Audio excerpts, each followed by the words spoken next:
اولو تانر نادینن. بسم الله الرحمن الرحیم. سلام دوستان عزیز، بسم الله الرحمن الرحیم. انصاف علی هدایت هستم و با برنامه 40 از مهندسی جهل رو در حضورتون خواهم بود و ارائه خواهم کرد. امروز بریم سراغ کتاب ها. ما دیروز کتابی که خوندیم وقایع فقه شریف حنفیه بود که به ترکی و به شکل شعر در اومده بود. در قسمت دوم کتاب با یک کتاب فارسی متعلق به شیعیان مواجه شدیم که در رابطه با اصول اعتقادی و دینی شیعیان صحبت میکرد.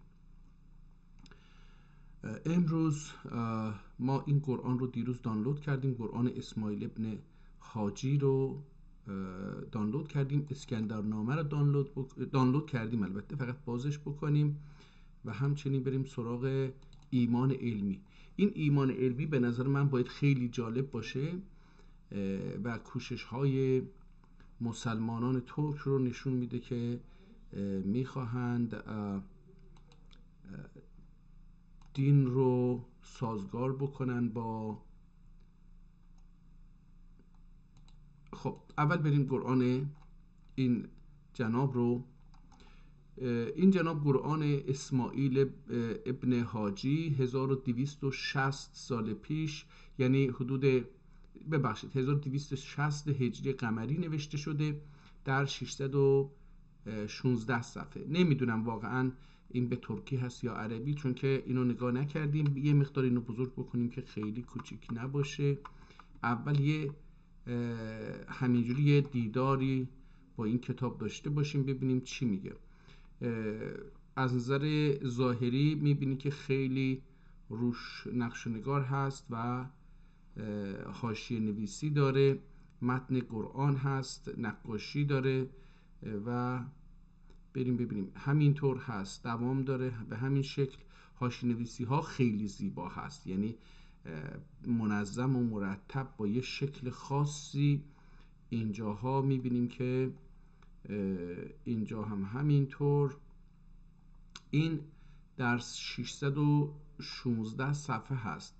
در قرآن اگه ملاحظه بکنید حاشیه برای ترجمه احتمالاً هست، ولی دیگه حاشیه برای اینکه شما حاشیه برای اون بنویسید وجود نداره.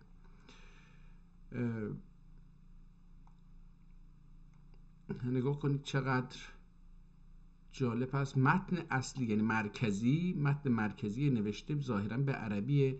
این متن کناری رو هنوز نمیدونم به چه زبانی نوشته. بذارید دیگه این قرآن تقریبا همین شکل خواهد بود، خطش هم به همین شکل خواهد بود. البته یه مقدار اینقدر تغییر کرد.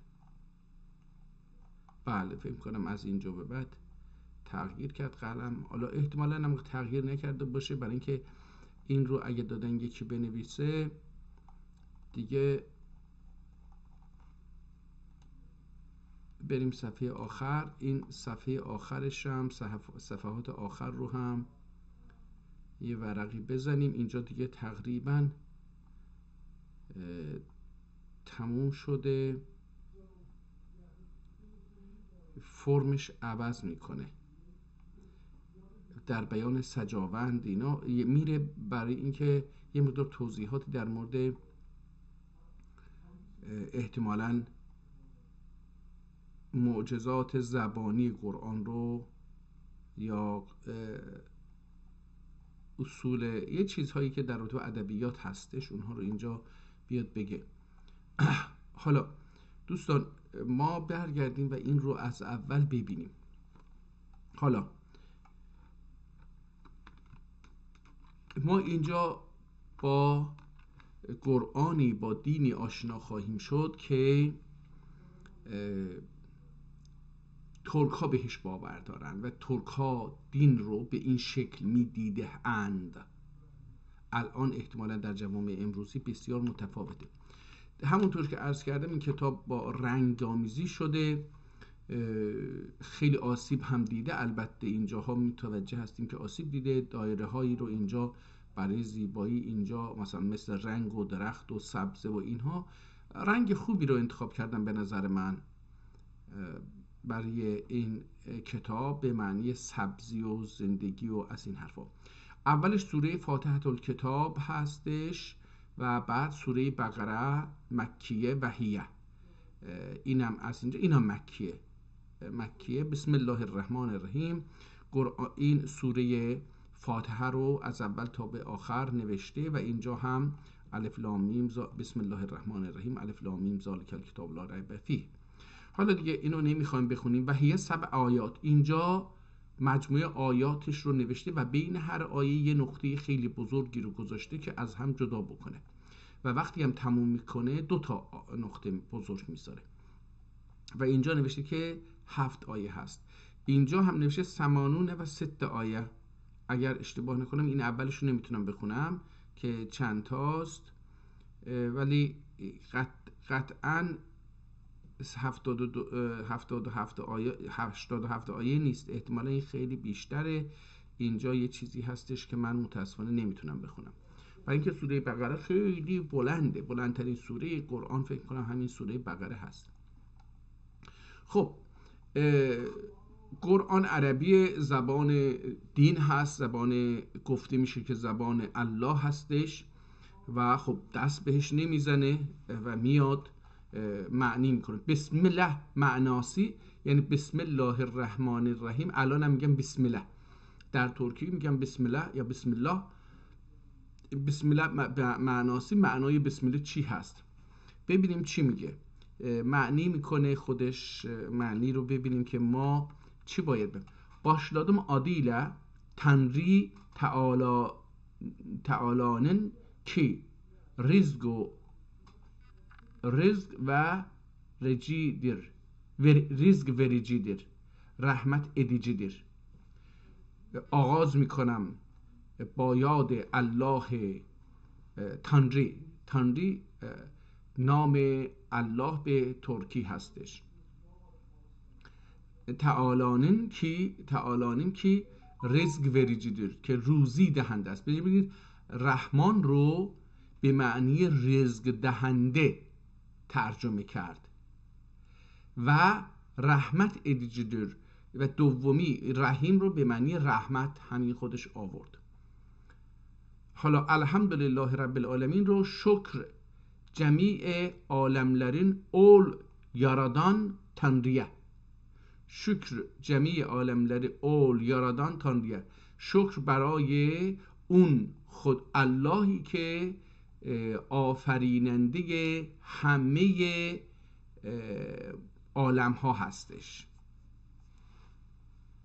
که مالک یوم الدین که رزق vericidir. البته اینجا که رزق vericidir، الرحمن الرحیم، ببخشید، که رزق vericidir رحمت edicidir. ببینید اینجا دوباره الرحمن الرحیم رو رزق vericidir و رحمت edicidir، یعنی در ایران فارس ها این رو به مهربان و یه چنین چیزی معنی میکنن به جای رزق. در اینجا ترک ها این رو به معنی رحیم و رحمان از یک ریشه هست، یک کلمه هست. برای عرب ها این تفاوت معنایش احتمالا خیلی قابل ملموس است، اما برای غیر عرب ها که در زبان عربی عجم میگن، برای عجم ها خیلی معنی نداره. در نتیجه اومده این رو اولی رو به رزق تعریف کرده و دومی که از یک kəlime هستن به رحمت. مالک یوم الدین قیامت gününün padişahıdır. پادشاه روز قیامت هستش. ای ایاک نعبد و ایاک نستعین. حالا ببینیم اون چی هستش. sana tayyaruz dahi sana sığınırız. من این تیاروز این احتمالاً به معنی عبادت میکنم هستش، ولی خیلی ترکیه، یعنی این رو من نشنیده بودم تو عمرم. ببینید برای اینکه حالا برای من عجیب میاد به خاطر اینکه من اصلا ترکی نخوندم، که وقتی ترکی نخوندیم یک کلمه که مواجه میشیم فکر میکنیم این خیلی ترکیه. نه، خود ترکی، زبان ترکیه. sana tayyaruz داخی sana sığınırız. حالا احتمالاً تیار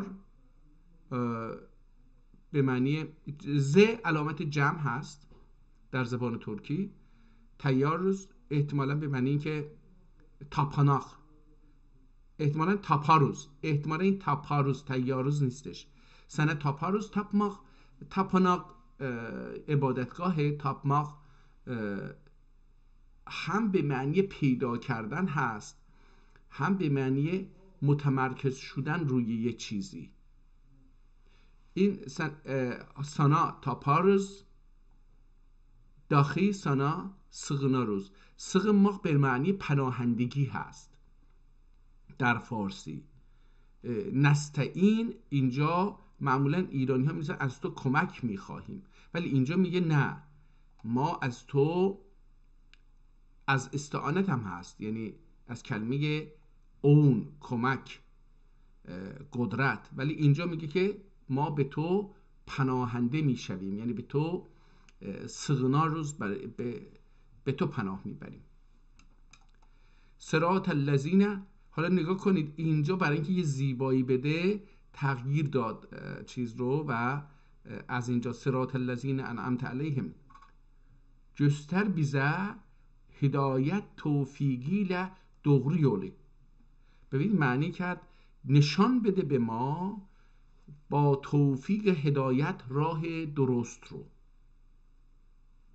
خیلی به نظرم زیبا تعریف میکنه، خیلی برای من تازگی داره. راستشو بخواید من قرآن رو هیچ وقت به این معنی، با اینکه شاید هزاران بار قرآن رو خونده باشم و به خصوص وقتی که در وطن بودم، خب به هر حال اینو خیلی میخوندم.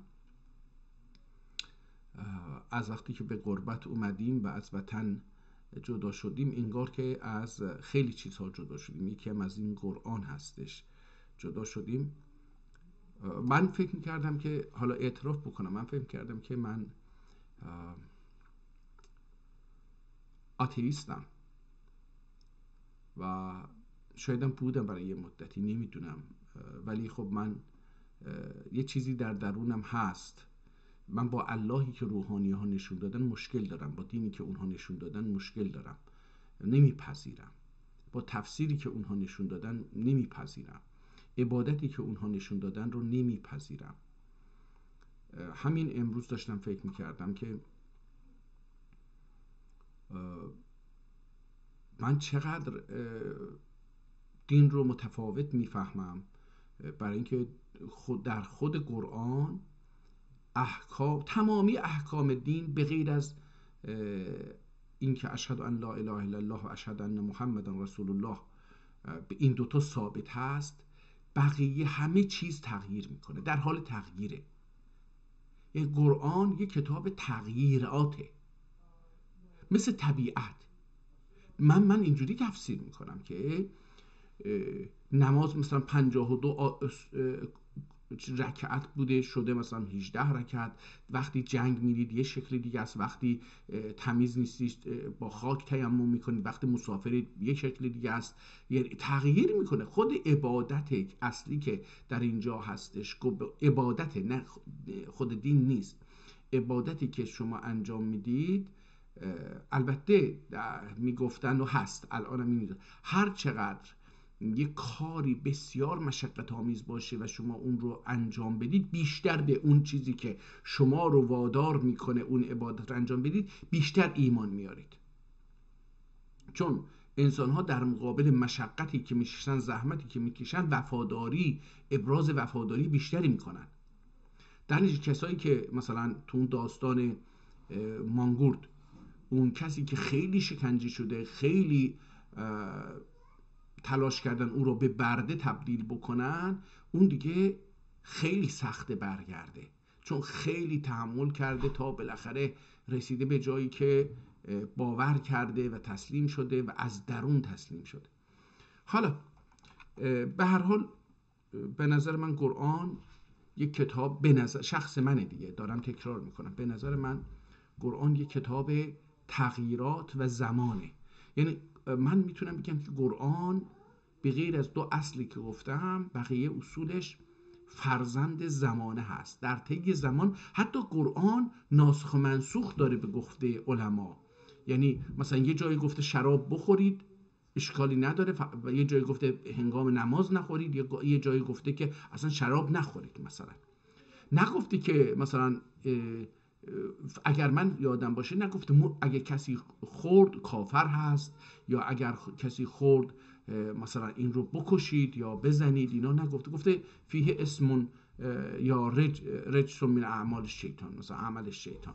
یعنی نگفته که این گفته مثلا خب جالبه که قرآن از نظر اقتصادی هم به این چیز به شرابخواری نگاه کرده. گفته از نظر اقتصادی یه منافعی داره طبیعتا، اما اومده و چیز کرد. به نظر من قرآن فرزند زمان و تغییر و تحولات حضرت رسول هست. خب این نظر شخصی من هست دیگه. حالا göster bize hidayet hatta میتونیم بگیم هدایتی توفیق ile doğru yolu. نه هدایت توفیق ile doğru yolu. خب بعد صراط الذین انعمت علیهم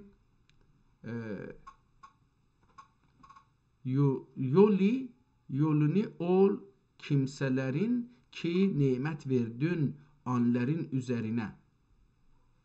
این احتمالاً yolunu ol kimselerin ki nimet verdin onların üzerine. میگه اون راهی که صراط الذین انعمت علیهم، یولونی راه خودت رو، چنون راهی که به بعضی ها، کیمسلر میشه بعضی ها که نعمت وردون، به اونها نعمت دادی، وردون اونلرین üzerine. اینجا دادی و به روی اونها ریختی، üzerine به روی اونها ریختی، نعمت رو به روی اونها ریختی.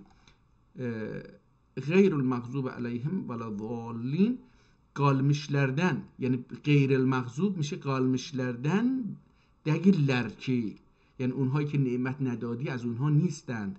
galmişlerden değiller ki değiller یه سطر değiller bunlardır onların üzerine dahi azgınlardan değiller ki Nesranilerdir ağzın olmuş. این نصرانیler، من چرا اینو خوندم؟ نصرانیlerdir azgın olmuş. خب اینجا یه چیزی رو اضافه میکنه که من در آیه نمیبینم، ولی خب میگه که حالا اون کسایی که نعمت رشد سرشون ریختی galmışlardan değiller ki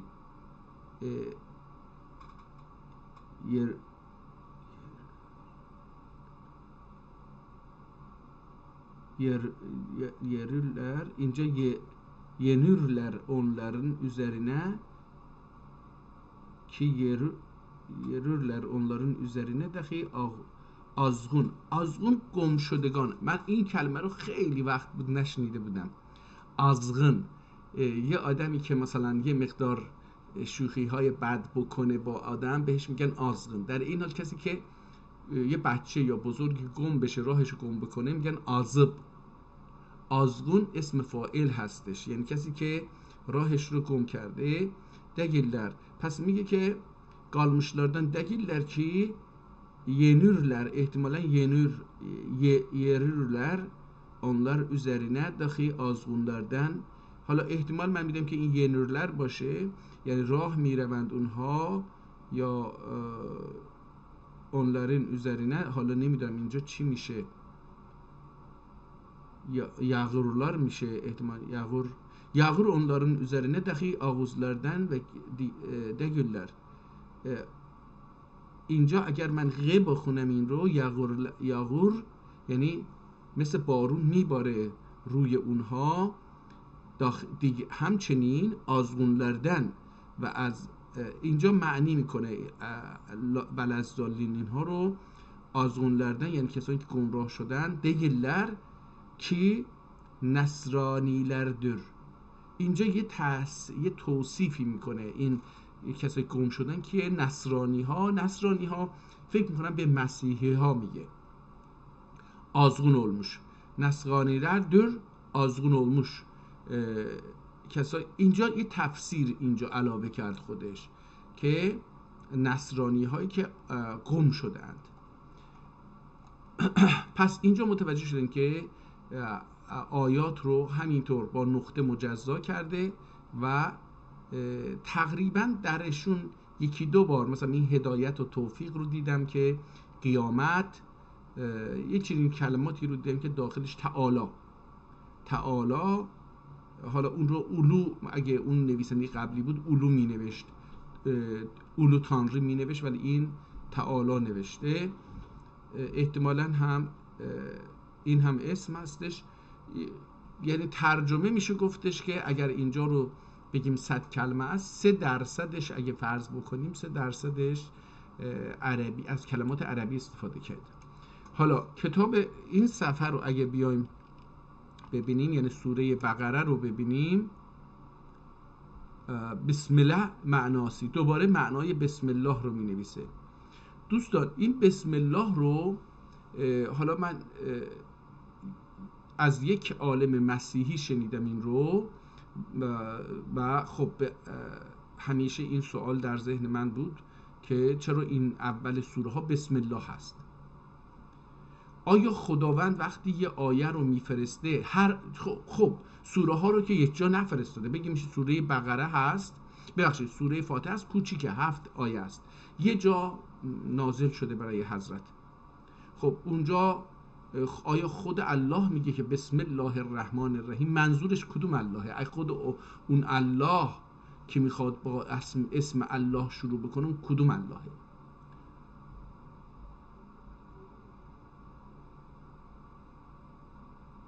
چون این پیام از طرف خداست دیگه نه؟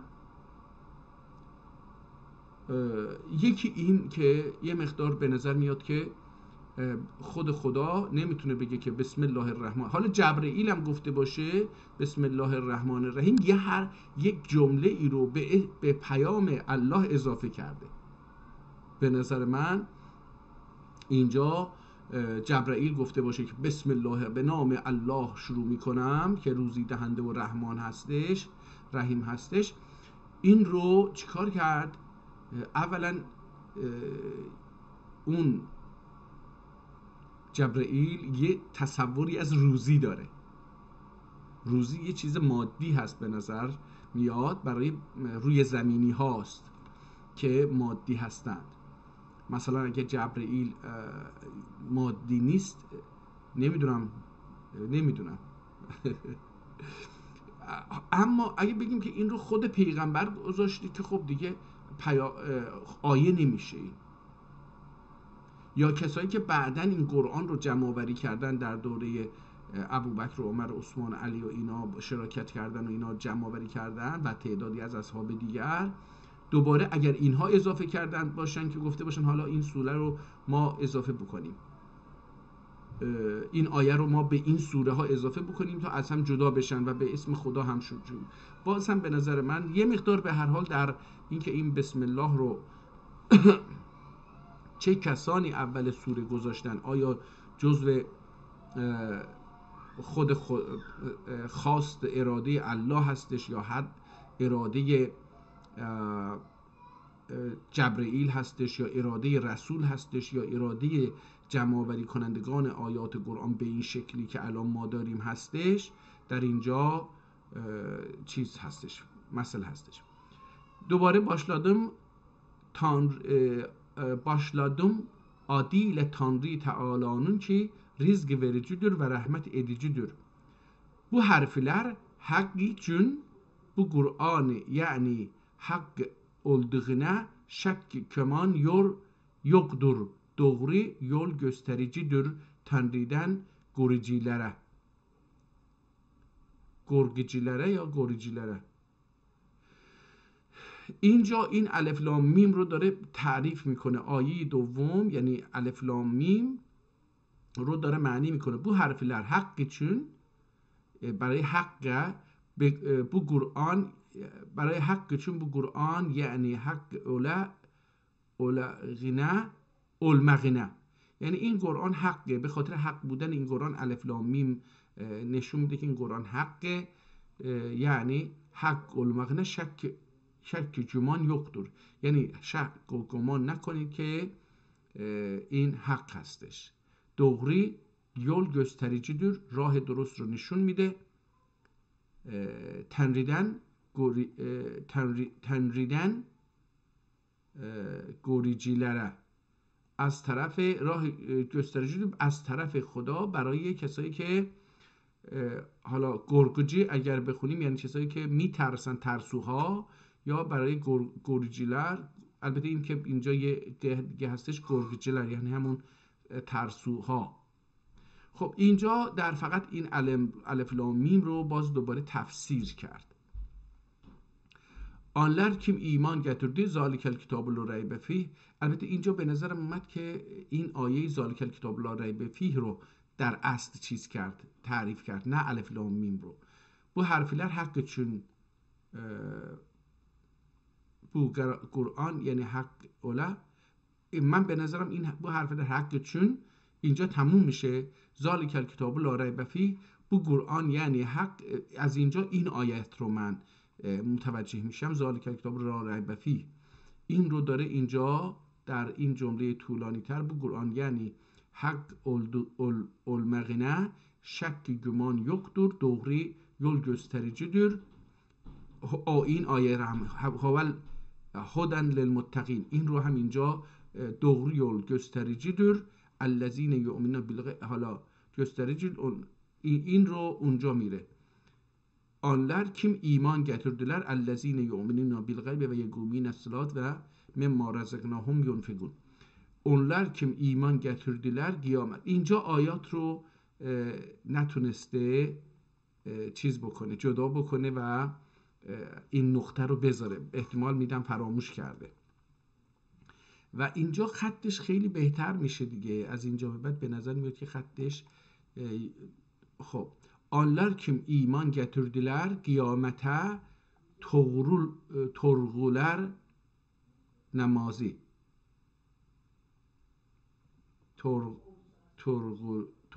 torgular namazı.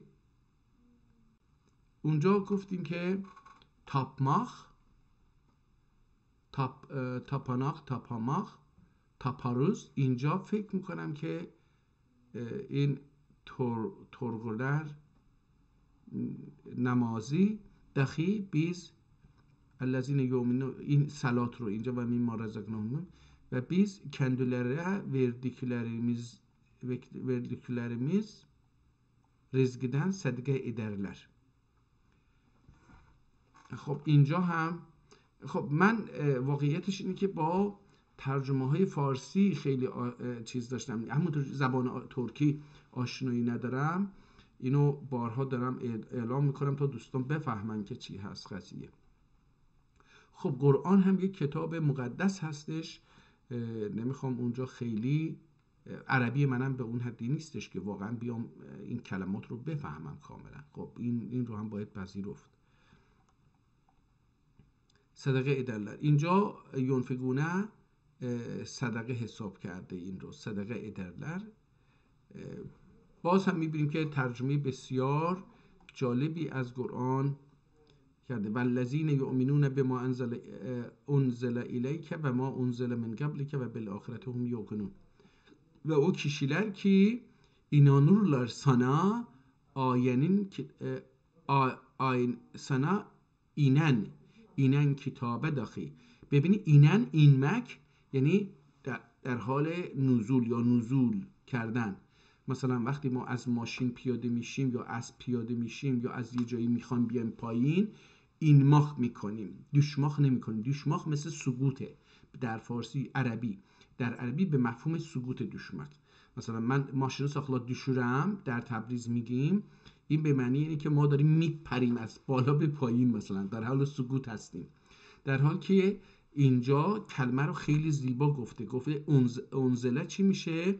Gofte o kişiler ki inanurlar senin sana اینن کتابه، اون کتابی که برای تو نازل میشه، یعنی به تدریج نازل میشه، اینن در حال نزول هست، به اون کتاب اسم کتاب رو آورده اینجا در ترجمه.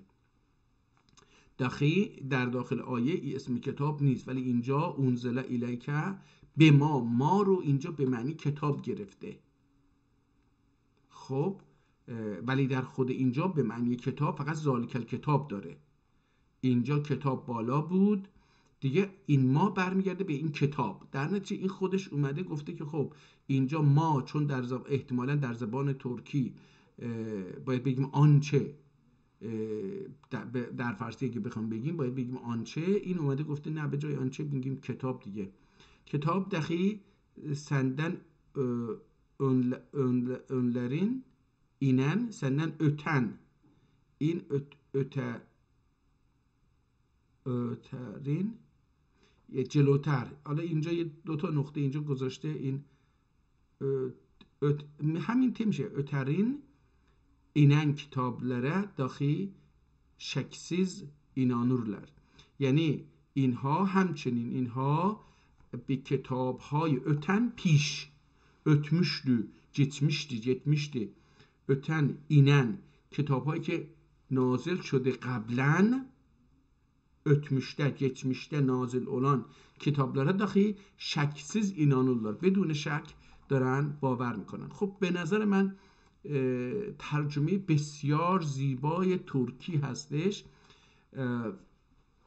من یه قرآن البته در چیز داشتم، در وطن داشتم، ترکی کامل بود دیگه، عربیشو نداشت. نمیدونم الان در چه وضعیتیه یا چی شده، چه بلایی سرش اومده، ولی خب من اون رو نخونده بودم چون که ترکی من به حدی نبود که بتونم اون رو بخونم، ولی خب گرفته بودم. شایدم یکی بهم، فکر میکنم یکی بهم هدیه کرده بود، 2 جلدی بود. خب دیگه من با اجازهتون این ادامه نمیدم، برای اینکه به هر حال متوجه شدیم که زبانش خیلی این جاها، بعضی جاها خیلی بهتر نوشته میشه، بعضی جاها یکم چیز هست،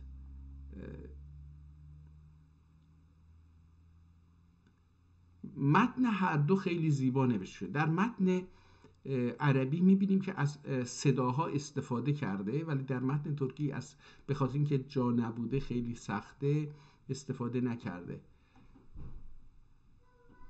ایدن حالا اینجا کدوم آیه هست نمیدونم دیگه، آدم باید اینجا رو بخونه ببینه که چی هست. خب یه چیزی اینجا، این چیه؟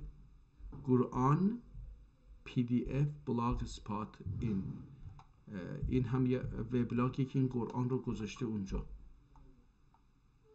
در تمامی صفحات این عکس رو چیز رو میبینیم. حیف کرده اگه یکی بخواد اینو چاپ بکنه این هی اونجا چاپ میشه. من نمیدونم چرا بعضی ها، حتی تو ما ترک هم هستش، هر کسی یه فیلم یه چیزی میبینه درست روی اون نوشته رو میذاره و نمیشه مثلا متن اون ویدیو رو نمیشه دید، این نوشته این آدم رو میبینیم. خب این کار رو نکنیم لطفاً، کتاب رو به این شکل حیفش نکنیم. الان من اینو بخوام چاپ بکنم، یه انگلیسی اینجا هستش چاپ میشه، شایدم چاپ نشه چون معمولا آبی ها چاپ نمیشن. خب ببینیم این سجاوندی چیه. البته اینجا دوباره میبینیم که اینجاها سجاوندی ظاهرا که این حرکات هستش، گفتیم صداها اونها رو داره میگه. وقف لازم، این روش وقف لازم، وقف مطلق. اگه روی یه حرفی در قرآن میم رو گذاشته باشه میگه اینجا وقفش لازمه، شما نباید، مثل نقطه هست باید بیستید، نقطه پایان جمله. وقف مطلق اینجا یه نفس باید بکشید، یه سکوت کوچولی بکنید و ادامه بدید اگه ت باشه روی اون کلمه آخر کلمه. وقف جایز اگر جیم باشه روی یه حرفی یه کلمه ای، اونجا باید یه وقف کوتاهی میتونید بکنید و میتونید نکنید، معنی خیلی تغییر نمیکنه، ولی در اینها وقفش معنی رو تغییر میده. وقف اگر ز باشه وقت مجوز داده شده که میتونید بکنید یا نه. این عرض کردم اومده اون قراردادهایی رو که برای خوب خوندن علائم، الان ما میگیم نمیدونم ویرگول و نقطه و از این حرفا، اینها رو داره توضیح میده در قرآن که به چه شکلی هستش. وقف مرخص. اما الوقف لازم. وقف لازم چی هست؟ ان لم یقف علیه یکون خطا. اگر توقف نکنید روی اون کلمه، خطا اتفاق میفته در معنا. و اما المطلق، این که وقف مطلق یعنی چی؟ فهو وقف جمیع القراء و المقربین بلا خلاف. اینا تمام قرائت کنندگان قرآن و مقربین گفتن که اینجا باید ایستاد. اون واجب رو همه قبول دارن، اینجا هم اکثرا گفتن که مطلق، گفتن که باید چیز باشه. و اما الجائز فیجوز علیه الوقف و الوصل. میتونید بیستید یا ادامه بدید، توقف نکنید. و الوقف الاولا، و الوقف اولا، اون که اولویت داره. و اما المجوز، اون وقف اولا هستش دیگه. وقت میگه که اینجا وقت جایز بهتره که اولا هستش بیستید. اون که گفتش دو حالت داره، میتونید وقف بکنید یا نکنید ادامه بدید، میگه که وقفش اولا هستش.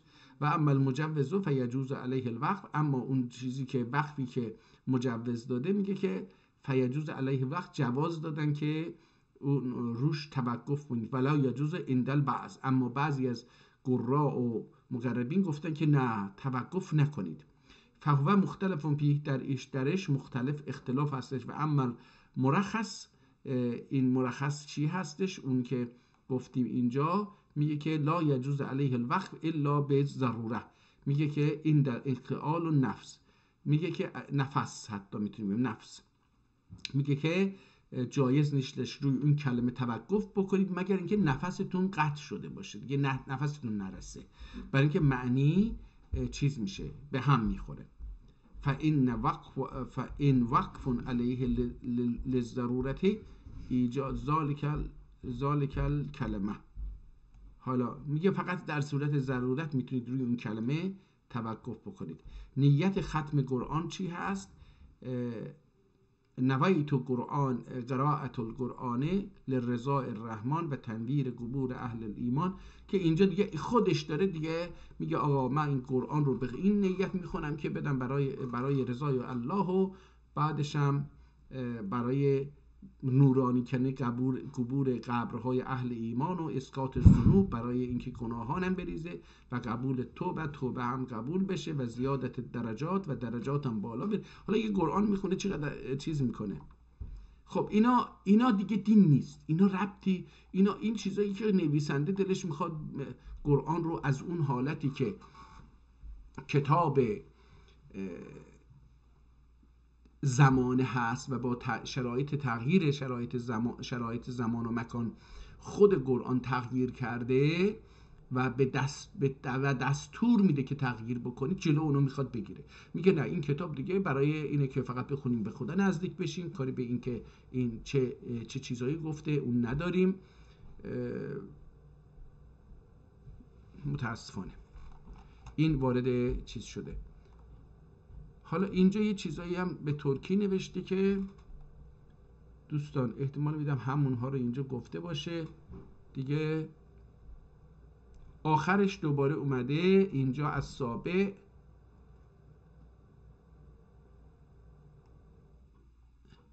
فقط من یه چیزی که در تعجبم دوستان اینه که قرآنی که ما در ایران به دست میگیریم و میخونیم، معمولا ما سوره های کوتاه تمام میشه، ولی در اینجا من اینو نمیبینم.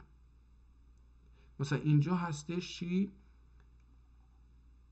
ربنا آتنا فی الدنیا حسنة و فی الاخرة حسنة و قنا عذاب النار رب اغفر لی و والدی. این دیگه در قرآن نیستش که. حالا اینجا هم مثلا سوره ها رو، سوره یاسین، مثلا اینجا سوره یاسینه مثلا، نه این که یه چیز نیست، اصلا دعای ختم شریفه، اینم قرآن نیست. بریم بالا ببینیم که آها اینجاست. بله، قل اعوذ برب الناس ملک الناس اله الناس، اینها رو اینجا آورده. بله از اینجا دیگه قرآن اینجا تموم میشه. در اصل 1260 در این سال این قرآن رو نوشتن. از اینجا به بعد دیگه نظرات یکی دیگه هست. حالا مثلا این قرآن رو یا محمد صغرم آدملری قل اعوذ برب الناس، این حالا مثلا خداوند به حضرت محمد میگه که آیت یا محمد، معنای دیگه بسم الله رو نمی نویسه، میگه آیه رو می نویسه. آیت یا محمد سغنورم آدملری یارادان تنریه. ببینید اعوذ برب الناس خیلی زیبا معنی کرده. یا محمد سغنورم آدملری یارادان تنریه. ملک الناس آدملر پادشاهینه. اله الناس آدملر تنریسینه. من شر الوسواس وسوسه ادجی شیطان شریندن.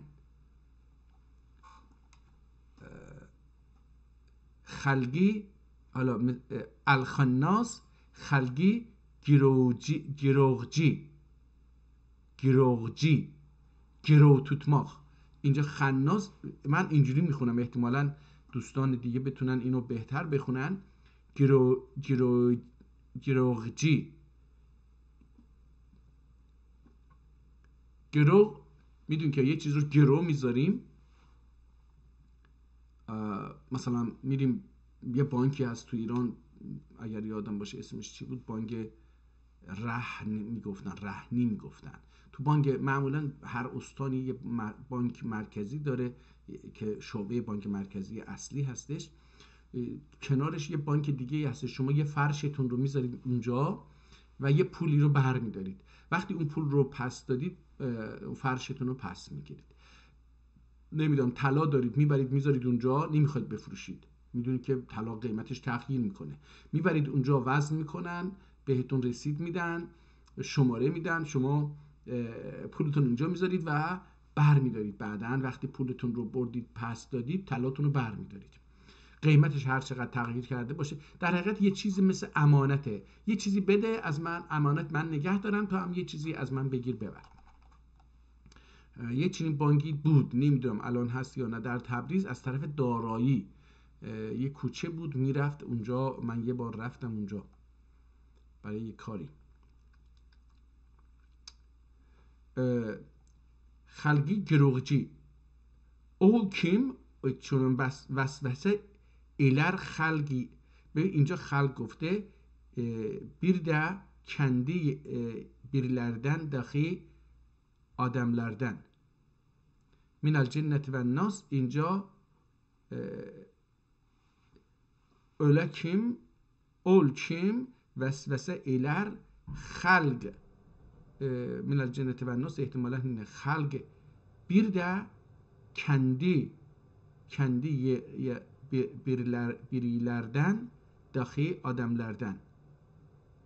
پریلر، این پریلر باید باشه، kendi پریلرden dahi adamlardan. این جنت رو جن معنی نکرده اینجا، در ایران جن معنی میکنن، این اینجا به عنوان پری معنی کرده. خب پس این سوره ها با همین شکلی که در ایران هم هست تموم میشه.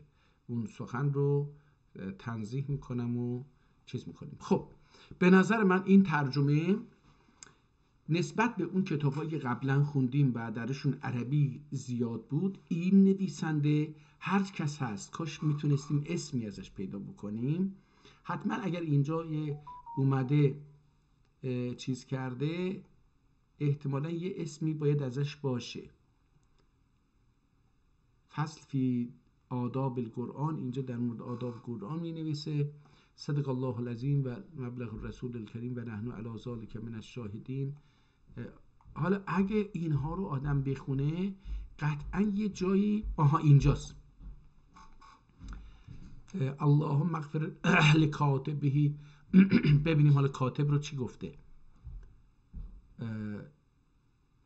اینجاست، اینجا شریف زاده اینجا یه چیزی گفته و دیگه آیات چیز نیست. از اینجا به بعد cümlesi Muhammed nazil oldu möcüzat bulmak diler isen arasatide seni necat o Kur'an akabinde Muhammed'dir salavat eder Kur'an Muhammed ile yarın şefaate mahvolur. البته اینا احتمالا حالت شعری داره، من دیگه اونجوری نمیخوام. محولور او اوگیانا جمله سیعات گرگار برکات گرخار برکات günahden yüzü gere günahkardır yüzü gere گرگار برکات günahkarden yüzü gere divan mahşer gününde bu yüz ile nece vare mezheri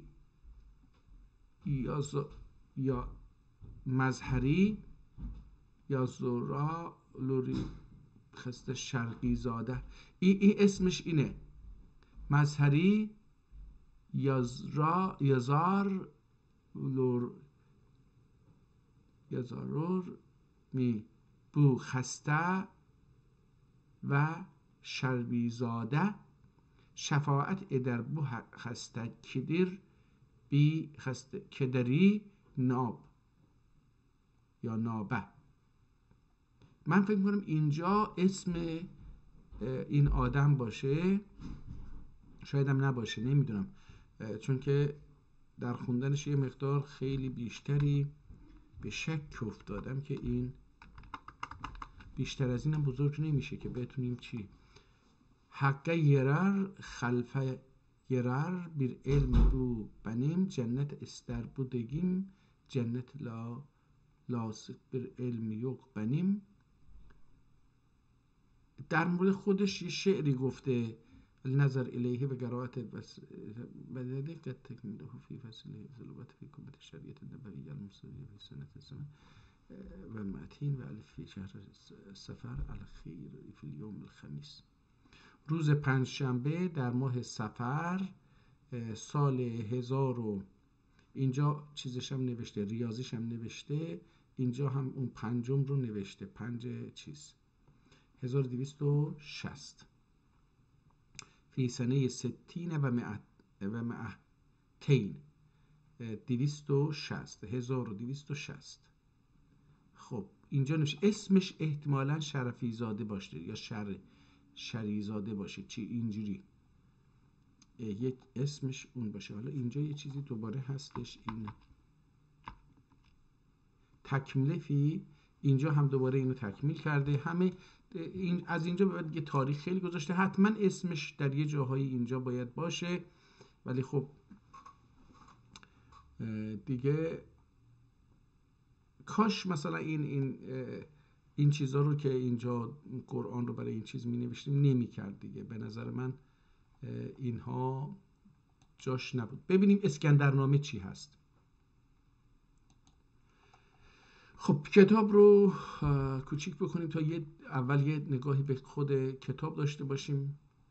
یه کتاب به این شکل هستش، خیلی آسیب دیده متاسفانه، آب ریخته، گذر زمان رفته، جدول کشیدن، شعر نوشتن، اشعار رو از هم جدا کردن، زبانش الان نمیدونم چون خیلی کوچیک شده. دوباره اینجا 2 ستونه هستش، احتمال میدم شعر باشه، اینجا 2 ستونه هستش، اینجا تک ستونه هستش. دور نوشته ها کادر کشیده، حاشیه نذاشته برای نوشتن. به نظر من این نوع کتاب ها بعدها نوشته شدن برای اینکه دیگه کتاب یه مقدار ارزون تر شده و برای حاشیه دیگه وقت نمیذارن. یعنی یه کاریه، نمیدونم چرا اجازه نمیدن که کتاب های به خصوص تاریخ و علمی اینها رو بریم صفحه 50 این رو که حدوداً 100 میشه ببینیم. این 120 هستش، ببینیم چی هست اینجا دوباره. ولی این خط کشی ها از بین رفت، از یه جایی به بعد، از اینجا به بعد، از همین صفحه که میبینید دیگه اون خطکشی ها از بین میره و کتاب اون حالت نظم و قشنگی قبلی رو خیلی حفظ نمیکنه. نگاه کنید اینجا هم وسطش یه چیزی نوشته. خب بریم صفحه آخرش هم، آخر کتاب رو هم ببینیم. ورق 295 تا احتمالاً باشه. اینجا یه چیزی نوشته، اینجا هم همون شکل ادامه داره. این شیرازه کتاب آسیب دیده، حاشیه ها آسیب دیده. خب حالا این از این برگردیم، حالا این کتاب رو بزرگش بکنیم و ببینیم که این اسکندرنامه چی هستش. اسکندرنامه تاریخی براش نگذاشتی، البته اینجا یه تاریخ هست، من کلمه تاریخ رو میتونم بخونم، یه ذره کوچیک بکنیم. اینجا یه تاریخ نوشته ولی دیگه معلوم نیست. این کسی که اینجا بوده این رو 588 نمیدونم چی هست، منشور اسکندرنامه içinde منظوم parçalar da حالا چی دیگه نمیتونم اینها رو بخونم. اسکندر زور چی جایگاه محمود، صاحب حاج محمود. بلد نبوده با حروف عربی بنویسه، این کتاب رو وقتی به دستش آورده دیگه نتونسته بره. ببینیم این کتاب چی هست. کتاب یا احتمالاً صفحات قبلی ازش افتاده یا افتاده، برای اینکه جمله اینجوری نظر اتدیلر گردولر کیم، یعنی قبلش داستان ادامه داره ولی این افتاده، صفحه ها افتاده، ولی اینجا اومده یه یک زده، اینجا دو زده، نمیدونم چرا، برای اینکه دیگه بقیه‌شو گم نکنه، ولی جمله ناقصه یعنی. و بسم اللهش هم نیست، یا اون شروعش حالا کتاب ممکن بود یه عکسی یه نقاشی بالاش باشه، اون رو هم نمیبینیم. در نتیجه به نظر جمله میاد نظر اتدیلر گردولر کیم. این دیگه کتاب به خط زیبایی نوشته شده، قابل خوندن هست، کلمات از هم، حروف از هم یه مقدار با فاصله نوشته شده. بعضی از کتاب ها مثلا کتاب قبلی که قرآن که خوندیم، اگر اون رو بتونیم کنار این قرار بدیم دوستان، میبینید که حروف تو دل هم نوشته شده، خیلی به هم نزدیکن، در نتیجه خوندنش یه مقدار سخت تر دیده میشه. ولی اسکندرنامه رو اگه دقت بکنید، اولا حروف نازکتر نوشته شده و در ثانی فاصله، انگار بینشون فاصله هست. اگر کلوفتر نوشته میشد این فاصله احساس نمیشد، ولی الان ما اینجا میبینیم که این فاصله هستش. در ثانی این کتاب با اینکه حالا نمیدونیم موضوعش چیه، اسکندرنامه ممکن تاریخ اسکندر مقدونی باشه، یا ممکنه که 600 صفحه هم هست، یا ممکنه که یه چیزی در مورد فلسفه باشه و اینجور چیزا، یا ممکنه ترکیبی از فلسفه و تاریخ و اینجور چیزا باشه، نمیدونم. ولی اینو اومده استانداردش کرده، یعنی روی حروف صداها رو گذاشته، ما میفهمیم که این کتاب رو چجوری باید بخونیم. حالا همین از اول اگه شروع بکنیم، اینجا یه مقدار ناخوانا هست، رنگ چیز رفته. نظر اتدیلر gördüler kim Cicciso'nun anine gün iresen anden ol iki serverler ol savanın اشقسینه. ببینید این اشقه دیگه دقیقاً گرداغیه. این کلمه اشقه فقط تو گرداغ من شنیدم، در تبدیل آشاقا میگن یا اشقه نمیگن. اشقه اینجا من میبینم خیلی یوگاریسینه اشقسینه yürüdüler رفتند. ما الان اینو دیگه خیلی استفاده نمی کنیم متاسفانه در تبریز. یریدیler میگیم، یریدیler. Yürüdüler gittiler gördüler kim ne köprüsü var ne de geçidi, ne köprüsü var ne de geçidi, ne pol داره نه گذر. geçit گذر و وارانا وارانا یعنی رسیدن، وارماخ رسیدن، آنا سو کنارنده، وقتی به اونجا رسیدن، وارانا آنا سو کنارنده bir mil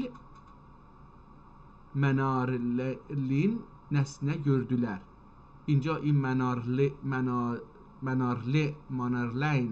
منارلین nesne gördüler. احتمالاً این منارلین یعنی دو مناره عربی با جمع عربی تثنیه عربی هست. اگر این باشه منارلین nesne gördüler یه مادی، یه چیزی مادی دیدن. نقش سروب، من اینو یا رخشم میشه خوند، نقشم میشه خوند، حالا نمیدونم رخش سروب یعنی چی. اسم احتمالاً اسب باشه. رخش سروب شاگوفله شاموس. یه داستانه. اسم حالا رخش احتمالاً اسم اسبی باشه برای اینکه سوار شدن و این دوره میبرن جلو. شاگوفله شاموس اول میله geldiler. O mile geldiler. به اونجا رسیدن. یقین irecek gördüler. Yaqin irecek gördüler. Kim ol minarleyin mili günden, iki minarın biri mili günden durmuşlar. Günden durmuşlar. Şile derüldür.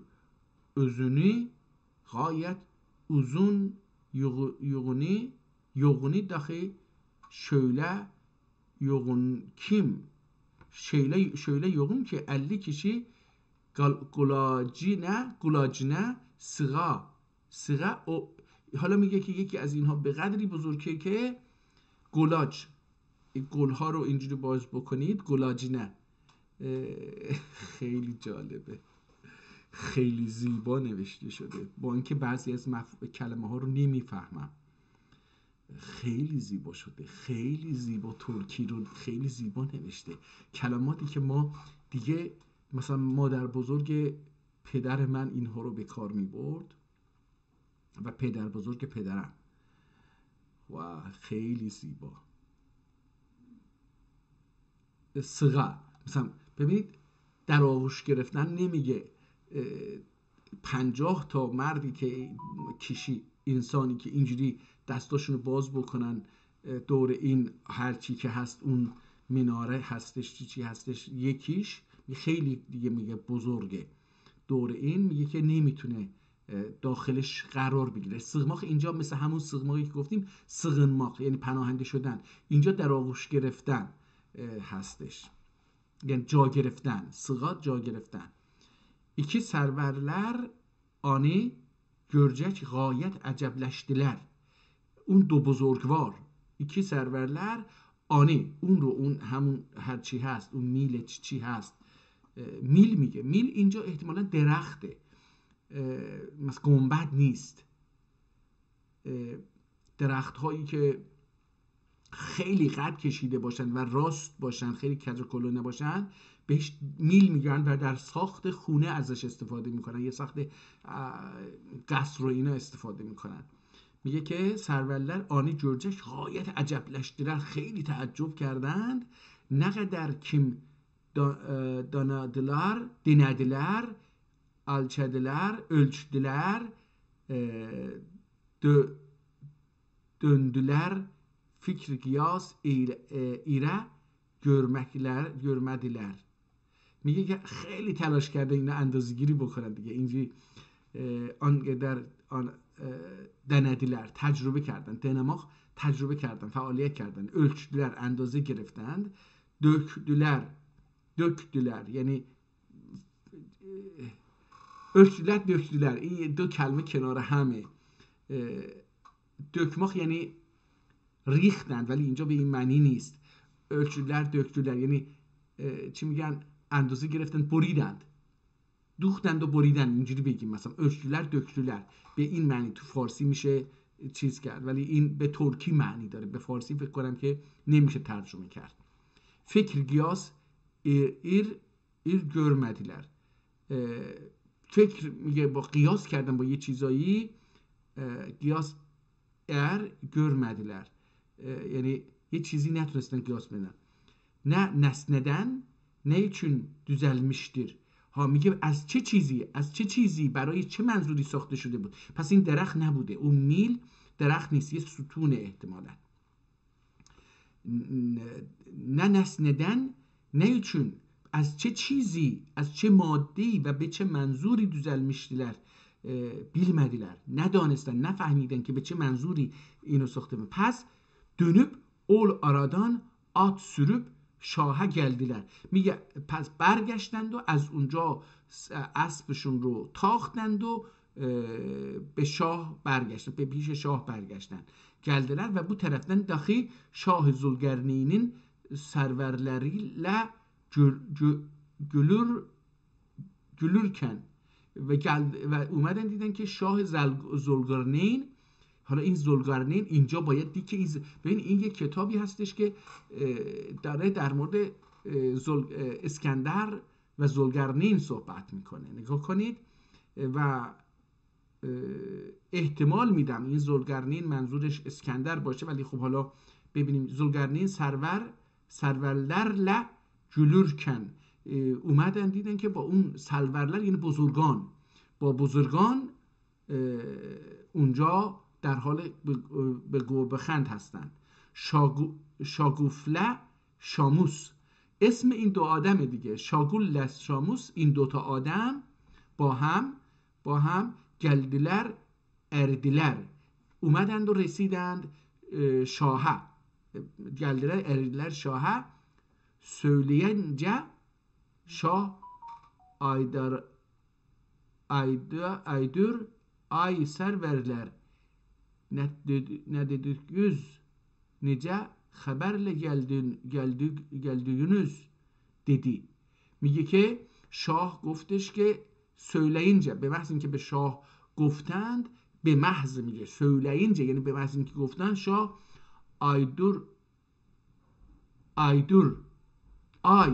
احتمالا این باشه، یعنی بیست ای سرورلر، ای بزرگان، net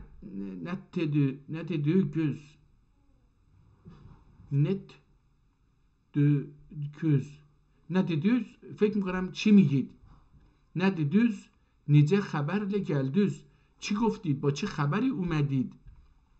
geldiniz دی شاه، دیدی شاه این حرفا رو گفت. ندیدیز نجه خبرle geldiniz، یعنی این چی گفت. شاه روم sürecek şaguf eder. حالا اینجا رو دیگه خیلی ترکیه من نرسید. خب به نظر میاد این کتاب ترکیه خیلی زیبایی داره، خط خیلی زیبایی داره. ببینیم تا اینجا چی نوشته. نظر قلدی ندوکین بیلدی، ندوکین احتمالا مثلا این اسم باشه، نمیدونم که. ندوکین بیلدی şaha beyan gılur nedir diyece geçmiş alemler rivayetine sert kıldı salavat. Nazm bile demiş levh içinde ol yazan ای جهانی مال و ملک چون گزن. این یزن اینجا چی میشه نمیدونم. اول یزن ای جهان مال و ملک چون گزن، مال و ملک چون اکن دür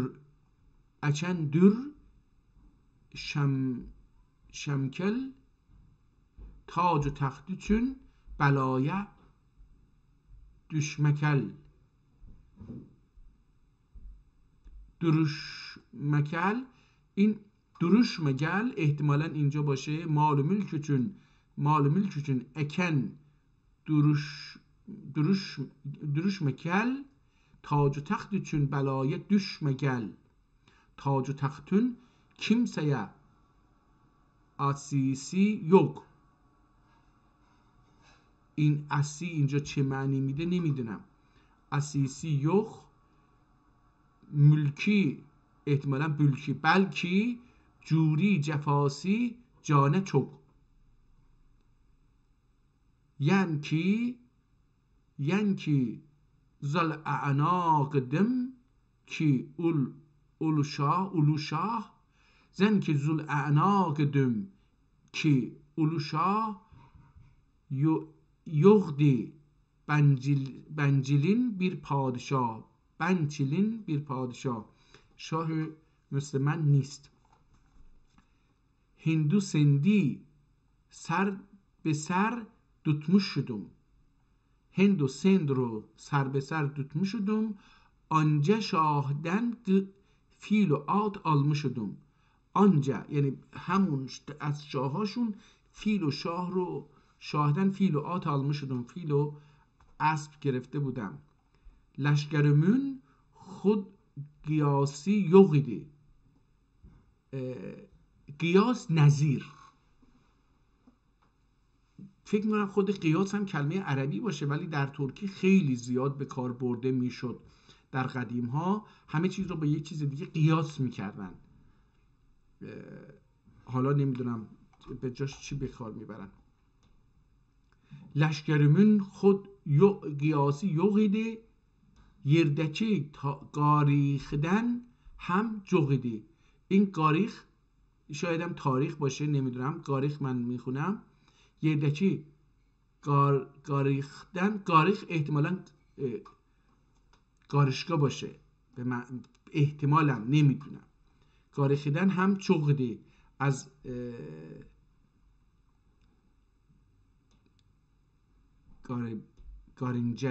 گارنجه میتونه. نه این گارنجه خوبه. به جای گارخ بخونیم گارنج بخونیم. گارنجدن هم çok idi. یعنی از حالا به فارسی بگیم باید بگیم مور و ملخ ولی اینجا باید بگیم که از مورچه. چون اجل اردی بنی قلده اسیر. چون اجل اومد من رو اسیر کرد. لشکرم olmadı bana دستگیر. اون لشکرم نتونست دست منو بگیره از دست اجل بیاره بیرون. Beklerimden birisi şöyle ki وان شایدم واز از اون بگلر میشه فرماندهان مثلا بزرگان. birisi şöyle ki var باشه. şöyle ki var karıştırmadı ölümüme ey yar. karıştırmadı ölümüme ey yar. خب داره در مورد اسکندر حالا احتمالا مرگشه داره توضیح میده که این چه شکلی قدرت داشته و اینا داره میمیره. به نظرم کتاب بسیار جالبیه. لغت‌های بسیار زیبایی. من این قرآن رو خیلی بیش از این پسندیدم از نظر ترکی نویسی. برای اینکه اون کتاب فرقش اینه که اون کتاب مقدسیه برای مسلمان‌ها و در ترجمه اون مترجم معمولا تلاش میکنه که کلمات قرآنی رو حفظ بکنه و وارد زبان ترکی بکنه. اما ما در اون کتاب دیدیم که این کارو نمیکنه و این در دوره عثمانی نوشته شده بود. گفتیم که 1260 نوشته شده. 1260 حدود چقدر میشه؟ 220 سال پیش 226 سال پیش نوشته شده این کتاب و در اوج عثمانی قدرت عثمانی هست و اونجا میبینیم که ترکی در ترجمه قرآن تلاش میکنه مثلا سه صدم مطالب ممکنه عربی باشه. اینجا تاریخ طبیعتا اینجا باید دیگه اون ضرورت دینی حس نمیشه. ولی خب مثلا من همینجا میبینم که مثلا فتح عربی هستش یا مثلا سنگینی اینجا مثلا به نظرم این از سنگ بگیره که دیگه صفت میشه ترکی میشه سنگ. سنگ به معنی آغرده، سنگ به معنی وزن بسیار زیاد. و حالا من آغر رو چجوری بگم، سنگین دیگه دیگه سنگ با خودش تعریف میکنه سنگو. سنگ به معنی چه؟ حتی ما یه ظرفی داریم که باهاش خانم ها یا آقایون آب می آوردن، از مس ساخته میشد. خیلی فکر میکنم بالای 30 لیتر آب درش جا می گرفت و اینو خانم ها می بستن پشتشون. من خانم ها رو دیدم دیگه، ندیدم آقایون اینو حمل بکنن. آب می آوردن از چشمه. معمولا دختران بزرگسال این کار انجام میدادن، خانم ها انجام نمیدادن معمولا. اسمش سنگ بود برای اینکه واقعا خیلی سنگین بود، خیلی سنگین بود. به اونم سنگ میگفتن. Get bir سنگ su getir، یعنی یه سنگ آب بیار مثلا، اسمش بود برای اینکه سنگین بود. خب این کتاب به خاطر اینکه خیلی خوب ترکی نوشته شده، حالا بریم یه صفحه 50 این رو بخونیم مثلا، ببینیم که اوکی، ببینیم اینجا چی هست. اینجا اون خط قبلی عوض شد و با یه خط جدیدی روبرو هستیم. دوباره اینجا چیز هست. من اون خط قبلی رو که اون اول بود بهتر بیشتر دوست داشتم تا این خط اینجا. ولی خب حالا بذارید ببینیم اینجا متن شعر رو نخونیم برای اینکه زاهد ادür یا قوم ben iş edin her teküm ben desem ani iş edin. هر تکون ben desem، هر گونه که من بگم اون رو به اون شکل کار بکنید. زاهد میشه زاهد دیگه. زاهد ایدر، ظاهر احتمالاً اودر، ایدر یا قوم ben iş gör. ای زاهد ایدر و ای قوم. حالا این خیلی سخته من ترجمه بکنم به فارسی، میفهمم چی هست ولی ترجمهش برام سخته. چون که رایون حال بیلدی oldu ayar gitti فرری دولتی şilane var döndü مال گنجی خیلی رختنی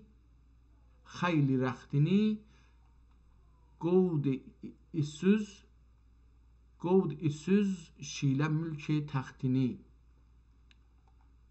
گود اسüz احتمالاً گدا یسوس.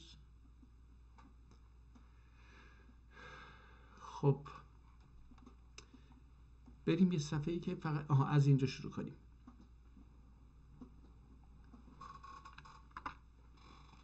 Gelirdüler cehl yay Irakî derhal ol قومه eridi. ol قوم دخی cehl yay Irakî gördüler bir hoş zinde şahs üzerinde 17 pare cenen altın. 17 cenen. این جنن یه چیزی هست، یه واحد اندازه‌گیریه، یه ظرف. altın yığılanmış elinde yılıncak bir elmas bucak bencak demiş tutmuş geldi. ببینید خیلی به راحتی میشه خوند. یه مقدار باید چشم به این خط عادت بکنه. به نظر من کتاب بسیار اریدی. آندن birkaç ulular ileri ve yürüdüler cehl baya izzetle sordular. این جهل با احتمالا یه اسمه. sordular kim؟ یا شخص نه کشی sen. ne yerden gelirsen, ne kişisen, ne yerden gelirsen çi kesi hasti. Kişisen میشه kişisen yani kimsen. Ne yerden gelirsen, ne kişisen, ne yer جالبه. اینو نشنید؟ خیلی جالبه. من در ترکی هیچی نمیدونم. خیلی جالبه. نه yerden gelirsen از کجا میای؟ گنده gelirsen گنده احتمالاً کنده گنده gelirsen dediler گفتن یا احتمالاً هارا gelirsen گنده gelirsen یعنی هارا gelirsen احتمالاً باشه نمیدونم. dediler جهلبای عراقی اسمشه. این اون بالا هم خوندیم نتونستیم بفهمیم چیه. Aydur İskender Aydur İskender Şah'ın Bekim İskender ki Şah'dan gelirem ki Şah'dan gelirem şehri mefrage gidirem dedi. Andan ol gom edile Aydur gom Aydur şehrene مصلحته. حالا نگاه کنید اینجا خیلی از چیزها علت این که نمیدونیم احتمالاً اینها مثلا ایدور احتمالاً یه اسم یه جاییه نمیدونم شهر نه مصلحته و درسه جهل یا ایدور. ببینید اینجا دوباره اسمش خدا یا ایدور واروrum ol قومی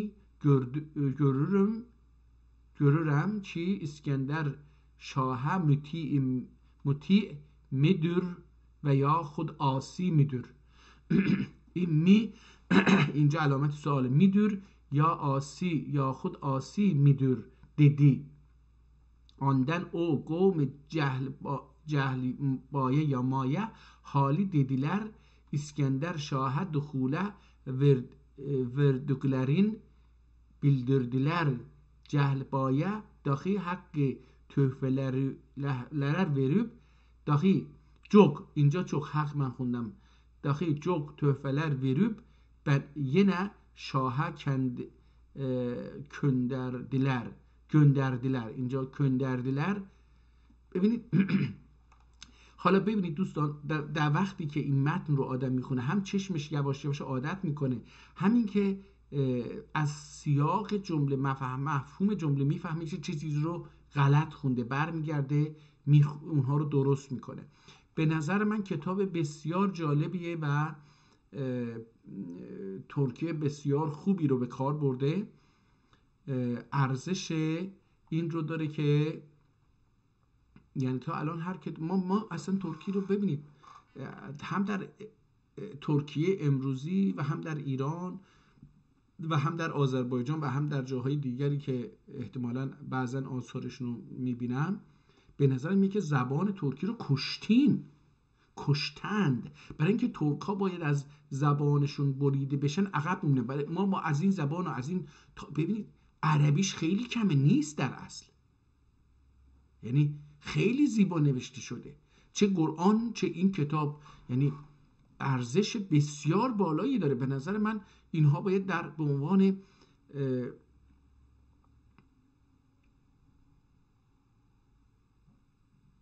منابع زبان ترکی آموزش. حالا انگلیسی ها اینجا خیلی کلمه خوبی دارن، ری ایژوکیت بکنن، یعنی ما رو باید دوباره آموزش بدن. ری ایژوکیت خیلی جالبه، ما تو زبان فارسی اینو نداریم، بازآموزی دارن فکر میکنم، ولی این خیلی زیباست. ری ایژوکیت بکنن خیلی زیباست، خیلی زیباست. حیف که ما این کتابا رو نخوندیم و عمرمون صرف کتاب‌های فارسی شد. من دوستم برید این کتاب‌ها رو بخونید، واقعا ارزششو داره که ما ترکی رو یاد بگیریم، به خصوص که داخلش فکر هست. شما یک کتاب گفتم در مورد عقل پیدا نمی کنید. حالا قرآن رو چه زیبا ترجمه کرده بود، چه زیبا. اون ترجمه ساده نیست، اون فکر ترکیه. یعنی ببین هر ترجمه ای ما انسان ها کلمات همینجوری از دهنمون بیرون نمیاد. حتی در گفتگوهای روزانه با یکی که داریم صحبت میکنیم، یه چیزی که مینویسیم، اونجا متوجهیم که من چرا این کلمه رو میارم اون کلمه دیگر رو نمیارم. ما گزینشی کلمه ها رو انتخاب کنیم چون که هدف داریم. یه تاریخ، یه مفهوم، یه چیزی، یه تاریخ، یه جامعه شناسی داخل اون کلمه، یه چیزی. اون کلمه خالی نیست. اون تاریخ داره، اون دین داره، اون اعتقادات داره، اون آداب و رسوم داره، اون یه چیزی رو از گذشته با خودش آورده. شما وقتی شما ترکی رو، قرآن رو مثلا ترجمه میکنید یا این کتاب رو مینویسید و این لغت رو به جاش میارید، دارید ایدئولوژی خودتون رو هم که از اون جامعه گرفتید یا بازسازی کردید یا تولید کردید با اون کلمات در اون ترجمه یا در اون متن منتقل میکنید. حتی این تاریخ ساده نیست. هر تاریخ، حتی شما تاریخ وقتی به فارسی داری تاریخ رو میخونی، تاریخ ایران باشه، تاریخ هر مقطعی از تاریخ منطقه باشه یا جهان باشه، داخل هر کلمه ها، بدونید که شما بدونید داخل هر کلمه ای یه ایدئولوژی رو به شما تزریق میکنن. هر کلمه، من بارها اینو در جوناس تیوی هم گفته بودم، هر کلمه یه گلوله هست که شلیک میکنن، این مورد مغز شما و منفجر میشه. اون معناش در مغز شما یواش یواش مثل ویروس بقیه رو تحت تاثیر قرار میده، دیدگاه شما رو میسازه و یا تغییر میده. خب در نتیجه شما وقتی کتاب‌های قدیمی ترکی رو بخونید، با ایدئولوژی و دیدگاه اونها به جهان رو از اونجا میبینید و با اون آشنا میشید، اون ایدئولوژی رو کسب میکنید. اما وقتی می‌بینیم کتاب‌های فارسی رو میخونیم یا انگلیسی رو میخونیم یا دیگر عربی رو میخونیم، طبیعتاً با دیدگاه اونها میاد تو مغز ما باز میشه و تبدیل میشه به جهان، تعبیر و تفسیر ما از جهان. متاسفانه ما به این بیماری در 250 سال اخیر مبتلا شدیم و مثلا از دیدگاه ترک ها تاریخ رو نخوندیم هیچ وقت. ببینید که ترک ها تاریخ رو چجوری نوشتن. من دوستان بسیار زیاد بسیار عالمی رو دیدم که هر روز مقاله می نویسن و به سلاطین ترک حمله میکنن، به بزرگان ترک حمله میکنن که آقا چرا اله کردن بده کردن. ولی خب نگاه کنید الان این کتاب رو شما میخونید میبینید که خیلی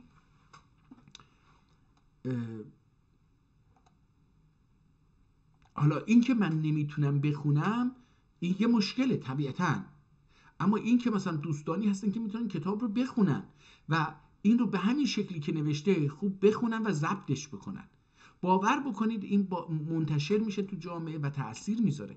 شما خب من مثلا الان این چنده 40مین برنامه‌اش که دارم اجرا میکنم، فکر بکنید که حدود 80 ساعت نمیشه، حدود 65 ساعت اینا میشه. 65 ساعت وقت گذاشتم و حدود 50 تا کتاب، 55-56 تا کتاب رو مثلا اینجا باهاش آشنا شدم. ترکی من و ترکی خوانی من داره تغییر میکنه، من خودم اینو حس میکنم. من اگر این رو فکر بکنید تو دانشگاه 4 سال ما ترکی میخوندیم، این رو میخوندیم، من تو این رسم الخطا میشدم خدای رسم الخطانی، خدای تاریخ و چقدر این افکار و ایدئولوژی های ترکی که دنیا رو گرفته بودند. حالا یکی از دوستان یک کار خیلی زیبایی میکنه تو اینستاگرام، اینها رو چیز میکنه، میره آرشیو های مختلف در دنیا رو میگرده، پیدا میکنه فیلم هایی که ترک ها ساختن یا دیگران در مورد ترک ها ساختن، در ترک عثمانی. مثلا آقا قبل از جنگ جهانی اول کشتی های بسیار بزرگ فلزی چیز رو نشون میده با توپ هایی که داشته شلیک میکرده. خب به ما گفتن که عثمانی در حال قدرت در حال مرگ، بیمار در حال مرگ اروپا بوده، در حالی که میبینیم که نه، اینجوری نبوده. کل اروپا ریختن سرش و به خصوص که ترکانی که یا غیر ترکانی که مسلمان شده بودن و خودشون رو ترک حساب میکردن، اینهایی که اومدن و در با پول انگلیس و روس و فراماسونری در اصل اینها اومدن و این حاکمیت بزرگ رو از درون توهی کردن. ما ذهن ما رو بعد از جنگ جهانی اول قدرت‌های پیروز در جنگ که ترک‌ها رو شکست دادن ساختن و نوشتن. در نتیجه ما تاریخی که از اون زمان به بعد باهاش آشنا هستیم دوستان، این تاریخ ترک‌ها نیست، تاریخی که ترک‌ها یا زبان ترکی نیست، نه در استانبول نه در جای دیگه. تاریخ شکست خوردگانه، تاریخ پیروزمندان بر علیه شکست خوردگان هست. خب ولی دوستانی پیدا میشن میرن مثلا این کتاب ها رو جمع آوری میکنن نشون میدن به ماها، یا میرن ویدیوها رو پیدا میکنن، عکس‌ها رو پیدا میکنن، منتشر میکنن آقا این چیه، این مال بوده، پدران ما اینو داشتن کار میکردن. ولی خب برای اینکه حالا همونطور که مثلا خمینی وقتی روی کار اومد پهلوی رو خیلی بد نشون داد، وقتی پهلوی روی کار اومد آورده شد اومد قاجار رو خیلی بد نشون داد، حالا باید عثمانی رو خیلی بد نشون بدن، خیلی بد، از هر جهت که بگید باید اینها رو بد نشان بدهن تا بتونن برای خودشون مسئولیت و مشروعیت بسازن. خب اجازه بدید بریم، خیلی وقت نذاریم، من فقط به خودم دارم اعتماد به نفس پیدا میکنم دوستان، اینو بگم که اعتماد به نفسم داره میره بالا. اعتصام شاه گلدی Habeşistan ihtimalen mehterleriyle Afrenç sultanları, Afrenç Ferengi میشه، Afrenç sultanları Nagruş Naguz Beyguz geldi. Afrenç kızlarıyla ya فزیزلریله، این نمیدونم یعنی چی، فزیز یعنی چی، یا قızlar هم نیست، این برای اینکه یه دونه دو تا ز داره.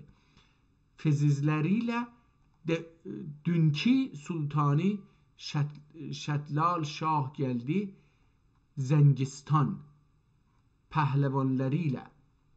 Khorasan sultani Şabuz Şah geldi خراسان میرلریله. ایران زمین سلطانی ایران شاه geldi. ببینید ایران زمین دلبرلریله. هندوستان سلطانی احتمالاً کید شاه geldi. هندوستان سلطانی کید شاه geldi. هندوستان مبارزلریله. سند سلطانی مجداد شاه geldi. Sind و Sindistan serverleriyle. Bu selatinler cem oldukça cümle selatin bir güle oturdular. Bir güle oturdular. Tajdar melikler bir güle oturdular. Şahzadeler bir güle oturdular. این برگله احتمالاً یک جمع گل، این مثل گله. bir گله oturdular serverler bir گله oturdular serleşker bir گله oturdular حاجبler bir صفه durdular. حاجبler حالا این خدمتکاران bir صفه durdular.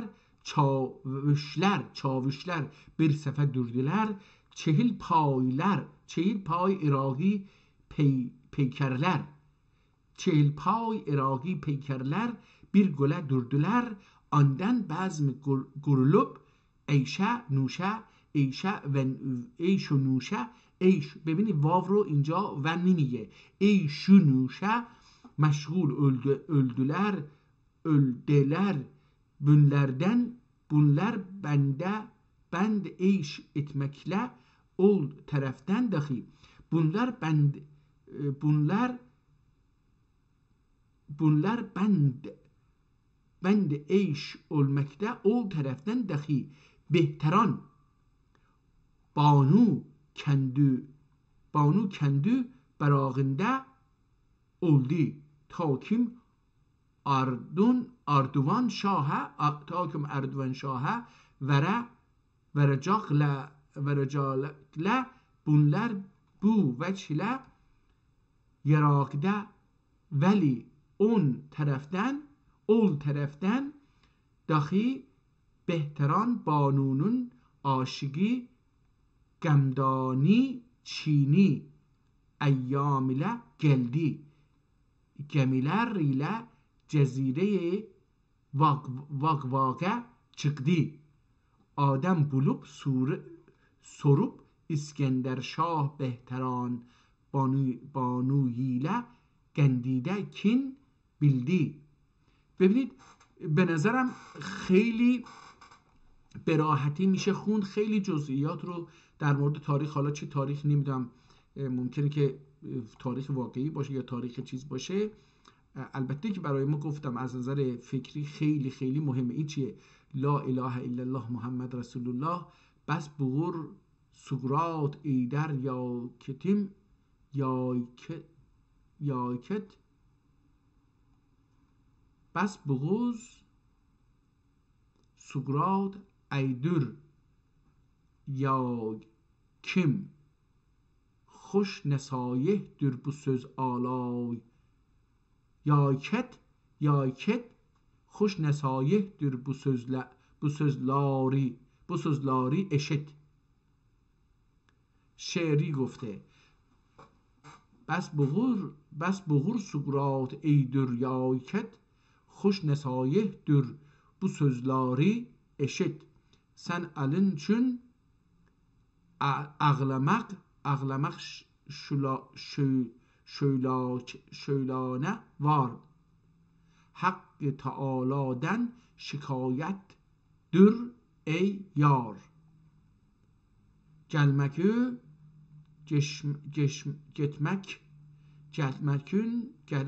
gitmek cehane ey çün Tanrı hakimidir bülür sen بیگمان بلورسک بیگمان. تنری حکیمdir بلورسک بیگمان. این ز ها ظاهرا ز نیستن. این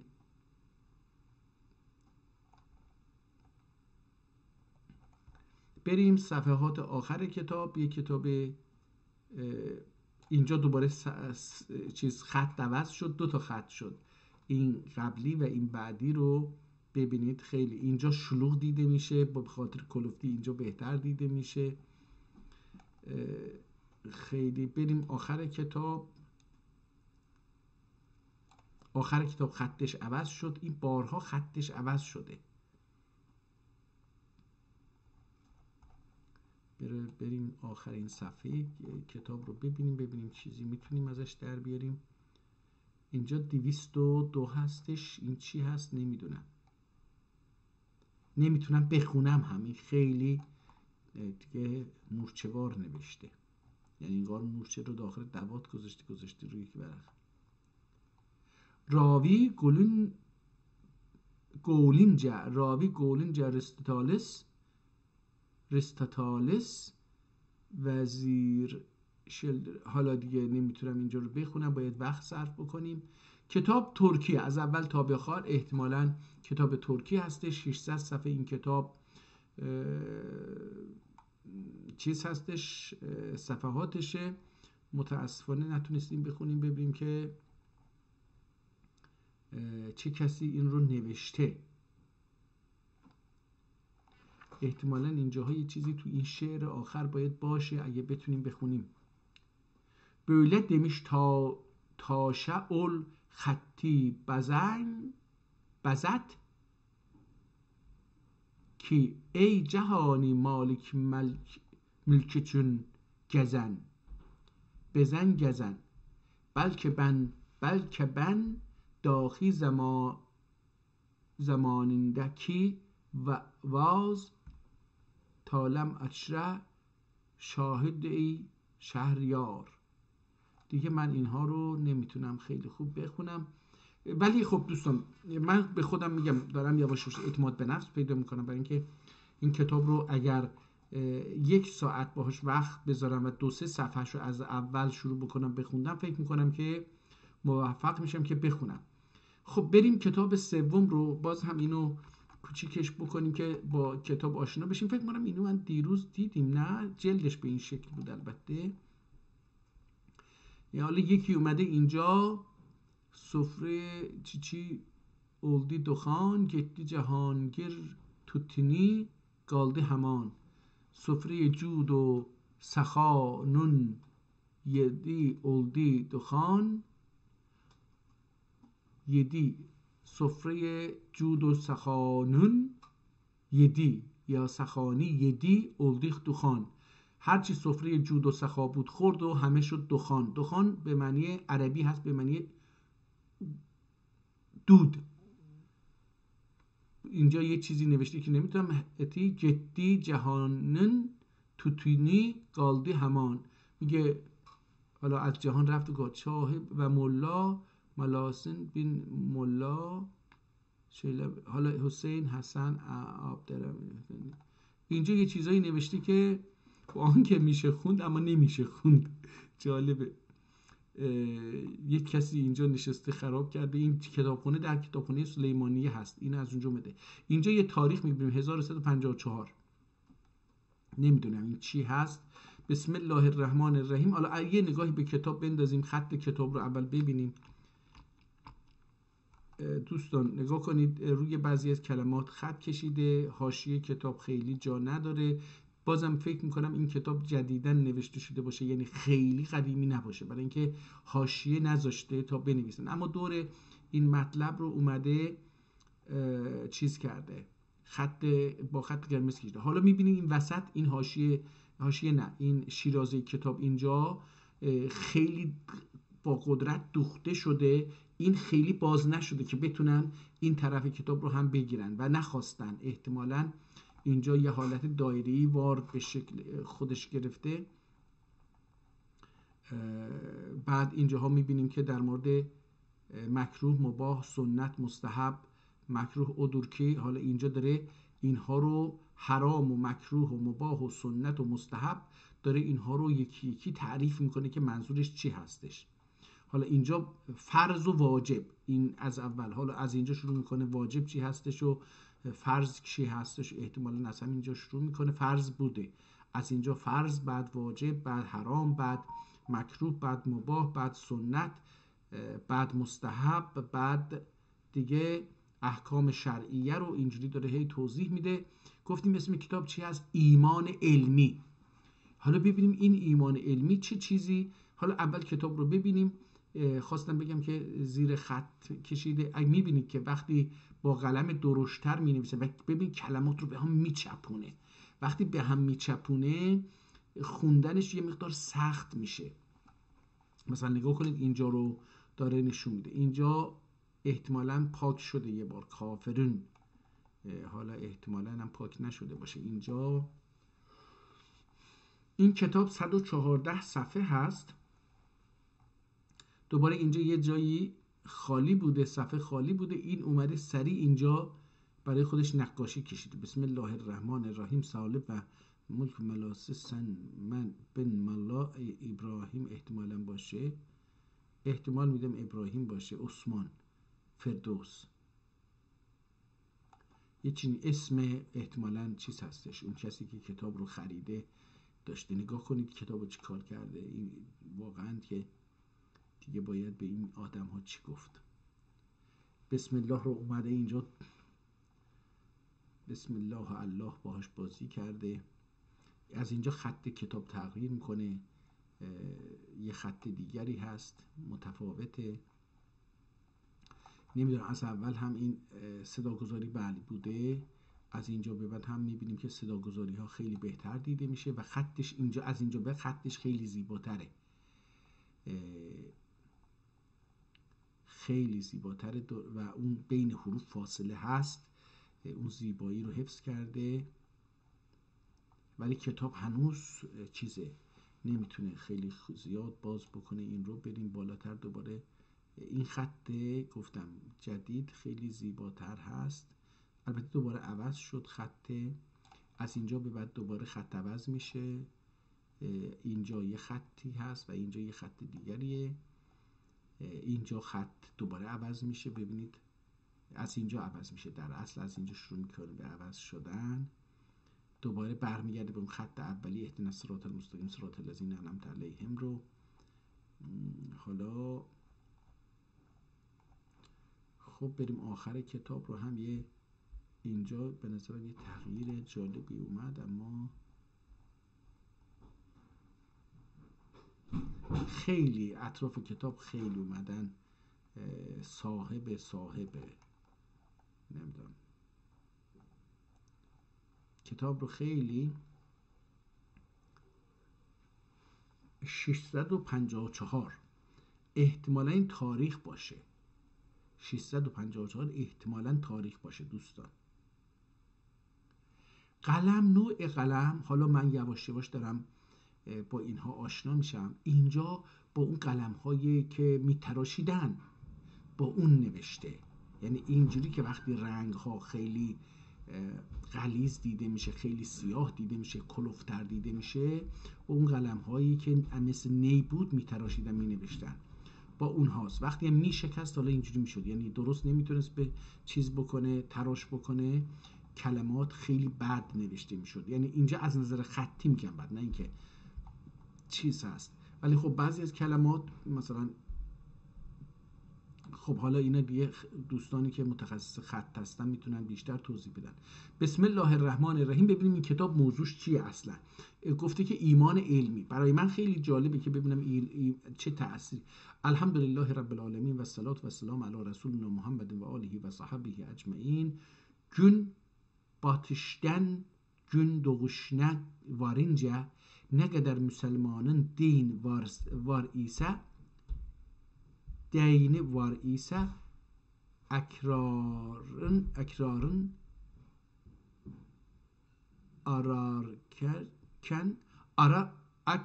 ararken اینجا اگر aranan اگر dişi اگر ارنن اگر دشی، یعنی اینجا فکر کنم که اگر ارنن اگر دشی، یعنی ماده و نر، ر و dişi اینجوری. Üzerine farz این olan elmi kaçtır؟ 3'tür. میگه برای مرد و زن، ارکک، حالا اینو ارکک میتونم بخونم، اگر ارکک اگر دیشی، ار هم میتونیم ارنن میتونیم بخونیم، ولی اینجا ارکک بهتره. ارکک اگر دیشی، یعنی چه اینو مذکر باشه چه مؤنث، چه ماده باشه چه حالا این چی خاطی کردم. برای اینها مسلمانان از جایی که خورشید طلوع میکنه تا جایی که غروب میکنه، البته این از اول میگه گون باتیشندن، از اونجایی که جون از مغرب، یعنی از جایی که خورشید غروب میکنه، گون دوغشینه در از تا جایی که آفتاب زاده میشه، وارینجا داره حرکت میکنه، نقدر مسلمانان دین وار ایسا، هر چقدر مسلمانی که دین دارن، دین اینجا به معنی بدهی، اینجور چیزی، اگر ارکک اگر دیشی، چه مذکر باشه چه مؤنث، چه زن باشه چه مرد، üzerine فرض عین اولان، برای اونها فرض واجب، فرض عین یعنی هر کسی، عین یعنی چشم، فرض عین یعنی عیناً واجب بر هر کسی، نمیتونه بده به دیگری. عیناً فرض اولان، فرض عین اولان علم نه گچتر، همون گچتر. چند تا علم هستش که برای هر فرد مسلمان زن و مرد واجبه و بدهکار به این. ببینید بدهکار به این علم ها، یعنی باید اینها رو بده داشته باشه. جواب میده که 3'tür. اول کسی، ببینید علم رو چه معنی میکنه، ببینید یه تفسیری از علم داره میده. اول کسی ایمان، علمی، اول علم ایمانه. Hala بعدن تعریف بکنیم ببینیم که ikincisi icmali olsun. İkincisi ilmi icmali. Ve ilmi olsun, tefsili olsun, icmali ve tefsili olsun. İkinci ahlak ilmi. Ay huylar, kötü huylar. İyi huy, ayı huylar, iyi. Hemen ki emroze میگن iyi, اون. Ayı huylar yani huylar همون چیز دیگه. خلق خوی. Ayı huylar, kötü huylar. Lerün ilmi. علم مربوط به اخلاقیات رفتار، بگیم که خوی اگه ما ترجمه بکنیم به رفتار یا خوی ترجمه به روح، روان نه روح، به روان ترجمه بکنیم میشه مثلا خلق خوی خوب iyi همان iyi huylar ve kötü huylar, huyهای bad, رفتار و خوی و bad ilmi. Üçüncüsü kiye اعتماد ظاهرنün بعضisinde ilmi اعمال ظاهرنده. اینجا دیگه آخرش خیلی خوب دیده نمیشه، احتمالاً اعمال باشه یا چی باشه. این ظاهرنün بعضisinde ilmi اعمال ظاهره ابد. حالا اینجا آبدست، نماز، عروج، غسل، حیض، نفاس، حج، زکات، علمه، ساتمه و سایر hallerin ilmi. میگه علم سوم چی هست؟ علم اعمال ظاهره. بعضیسinde علم اعمال ظاهرinde مثل چی؟ میگه بعضی از اینها مثل آبدست، وضو، نماز، صلات منظوره، عروج، روزه، غسل، شستن بدن، حیض مربوط به خانماست، نفاس مربوط به خانماست، حج میدونیم که، زکات، مالیات، علمه، ساتمه، خرید و فروش، علمه، ساتمه و سایر حلالlerin علمی و دیگر حلالهای علمی. ببین پس ایشون علم رو در اون مقطع تاریخی یعنی 600 و گفت چقدر؟ یه جایی دیدیم آخر کتاب بود فکر کنم 620 بود، چند بود؟ 654. در سال 654 هجری یعنی حدود 800 سال پیش علم رو تقسیم بندی کرده این آدم به سه نوع علم ایمان که میگه تفصیلی و اجمالی هستش، ایمان اجمالی، ایمان تفصیلی، و بعد اخلاق که شامل زشت و قبیح و خوب، زشت و خوب اینها، و بعد علم ظاهر، اعمال، علم مربوط به اعمال. اینجوری تقسیم بندی کرده که گفته هر عملی هم که حلال باشه جزو علم حساب میشه. gibi ایمانون. حالا ایمان چی هست؟ رب به ایمان. ایمان اولین علم بود دیگه. ایمانın rüknü ikidir. ایمان دو رکن داره. İkisi dahi دلیل اقرار و قلبیله. İkisi dahi دلیل اقرار و قلبیله تصدیق etmektir. میگه این دوتا عبارت هستند. با یه دلیل باید اقرار بکنید که و قلبتون هم اونو بپذیره، تصدیق بکنه. یعنی زبانتون اقرار بکنه، قلبتون بپذیره، نه اینکه حالا منافقانه رفتار بکنیم، دو رو باشیم، در دلمون یه چیزی باشه، در زبانمون یه چیزی. این چیزی که در ایران مثلا اتفاق میفته دیگه. میگن ولایت فقیه چیه؟ انسان یه چیزی تو قلبشه، یه چیزی تو زبانشه که فقط بره سر کار. تصدیق etmektir. و bir adam دلیل اقرار etse kalbiyle inanmasa münafıkden olur, münafıklerden olur. اگر یکی چی گفت اینجا؟ bir adam، اگر یک آدمی دلیل رو اقرار بکنه، به زبانش بگه قلبیyle inanmasa ama با دلش نپذیره münafıklardandır. اون منافق میشه. Olur. Münafıklardan olur. Kalbiyle inansa da delil ikrar etmese Yahudi ve Nasranilerden olur. Ama eğer قلباً باور بکنه ولی از زبان اقرار نکنه میشه چی؟ یهودی و نصرانی. Elhamdülillah biz dilimiz ile ikrar edenden Yahudi ve Nasrani olmaktan kalbimizle inandık münafıklardan olmadık.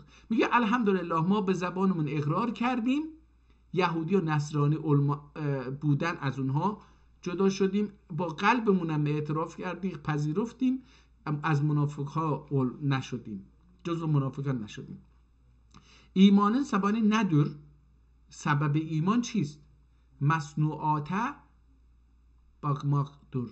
مسنوعاته bakmaktır. سبب ایمان چیه؟ سبب ایمان چیه؟ دلیل اینکه ایمان میاریم چیه؟ بیم به مسنوعات، یعنی همین چیزهایی که ساخته شده، نه مسنوعاتی که بشر ساخته ها، همین جهان رو مسنوعات میگه. bakmaktır. به اونها نگاه کردن. یعنی پس yani yerlere ve göklere, همین که گفت، yani yerlere ve göklere bakıp bunun birerisini vardır dedi. Bunun bir Rabbisi vardır dedi. وقتی به زمین و آسمان نگاه بکنید و بگید که این کسی هستش که رب، من مهندسی چیز کردن دیگه دوستان، تو یکی از برنامه گفتم رب به معنی مهندسی هستش. میگه که بگید که یکی هستش که رب این هست، مهندس اینها دو واردور دیا، بگه که یک مهندسی داره این مصنوعات. اقرار etmektir، این رو اقرار کردنه. ایمانون حکمی ندر، حالا حکم ایمان چی هست؟ این دیگه میره ببینیم یه جایی میتونیم ببینیم که از حالا علم اصلا معنی نکرد، ما ببینیم علم منظورش چی هست. من خیلی دوست داشتم که بفهمم. حالا شاید یکی چی؟ olmaktır ve azab ikisi kısmıdır. Biri azab muhallat یا مخلد، biri azab muqad mukhallad falan gelen mukhallad gelen kimlerdir? Kafir ve şeytanlardır. Mukhallad daimi, şeytanlardır. İman, İslam ikisi, iman, İslam ikisi birdir. İman و İslam دوتاش یکی هست. دین ملت ikisi، دین ملت ikisi birdir. دین و ملت دوتا یکی هست. ببینید دین و ملت رو در اون زمان یک میدونستن، برای اینکه ملت به معنی اینجا دوستان به معنی دین نیستش، به معنی انسان‌هاییه که یه دین رو پذیرفتن. میگه که برای اینکه اینها وقتی مثلا میگیم مسلمان، اینها آدم‌ها هستن. اسلام کیه؟ این آدم ها اسلام هستن. خیلی تفسیر جالبیه این به نظر من. فارس ها در این قضیه خیلی بد معنی میکنن که اسلام به معنی دین هست. نه، اینجا میگه که درست دینه، اما وقتی دوتا رو به کار میبره میگه که یعنی این در این محلوله، اینم در این محلوله. مثل آب و شکر که اگر تو هم قاطی بکنیم، این هم آبه هم شکره، دوتا یکی هن، الان جدا نیستن اصلا. اینو داره میگه. İkisi birdir. 4 kelime ola şeriat bir kelime 5 kelime oldu. میگه تا اینجا 4 کلمه شد ولی با اضافه کردن شریعت میشه 5 کلمه. پیغمبر از علیه احتمالاً الصلاة و السلام الله تعالی طرفinden 2 şey getirdi. Birisi getirdi. ببینید دی اینجا اومده. getirdi birisi. حالا دارم متوجه میشم که آخر کلمه رو باید اینجا خوند. عذاب ikisi، یعنی حالا اینجوری دارم متوجه میشم. birisi اعتقاده متعلق، birisi عمله متعلق. اعتقاده متعلق getirdiği حالا دو تاست، یکی برای اعتقاد، یکی برای پیغمبر. 2 چیز آورده گفتش، یکی برای اعتقادات، یکی برای عمله. اعتقاده متعلق birisi amele müteallik. اعتقاده müteallik getirdiği şey dil ile igrar, kalb ile tasdik etmeken adine iman. تا اینجا میگه ایمان اسلام derler. ایمان و اسلام یعنی اینها هم مثل همن. ایمان و اسلام عین هم هستند. دوباره مثل شکر و آب که محلول در هم شده باشن، مثل اینه. Getirdiği şey dil ile igrar, kalb ile tasdik etmek adına iman, İslam derler. Din, millet niye derler. حالا اینجا احتمالاً میگه به دین چرا ملت میگن؟ اعتقاد متعلق getirdiği şeyler adına din, millet derler. Dine millet, hatta bunu okumak olar. Millet derler. Şeriat niye derler؟ چرا شریعت میگن؟ شریعت به چی هستش؟ نیا درler. یعنی شریعت نیا این نیا هست. من نیا dedim. نیا derler. Amele müteallik getirdiği şeyin zatine şeriat. پس چی هستش؟ اون عملی که عمله متعلق getirdiği şeyin zatine. اون عملی که شما انجام میدید، اون عمل، ذات اون عمل رو بهش میگن شریعت. متعلق getirdiği şey nedir؟ شریعت چه چیزی رو متعلق به اون آورده؟ عبارتند از آب دست، namaz, oruç, gusl, heyz, nifas, alım satım ve sair haller ilmi gibi bizim imanımız imanı غیبیdir. عینی değildir. میگه که ایمان ما ایمان غیبی هستش، عینی نیستش. خب حالا نگاه کنید، در اینجا علم رو به 3 قسمت کرد. مهمترین قسمتش ببینید، پس ایشون علم رو عبارت از چی میدونه؟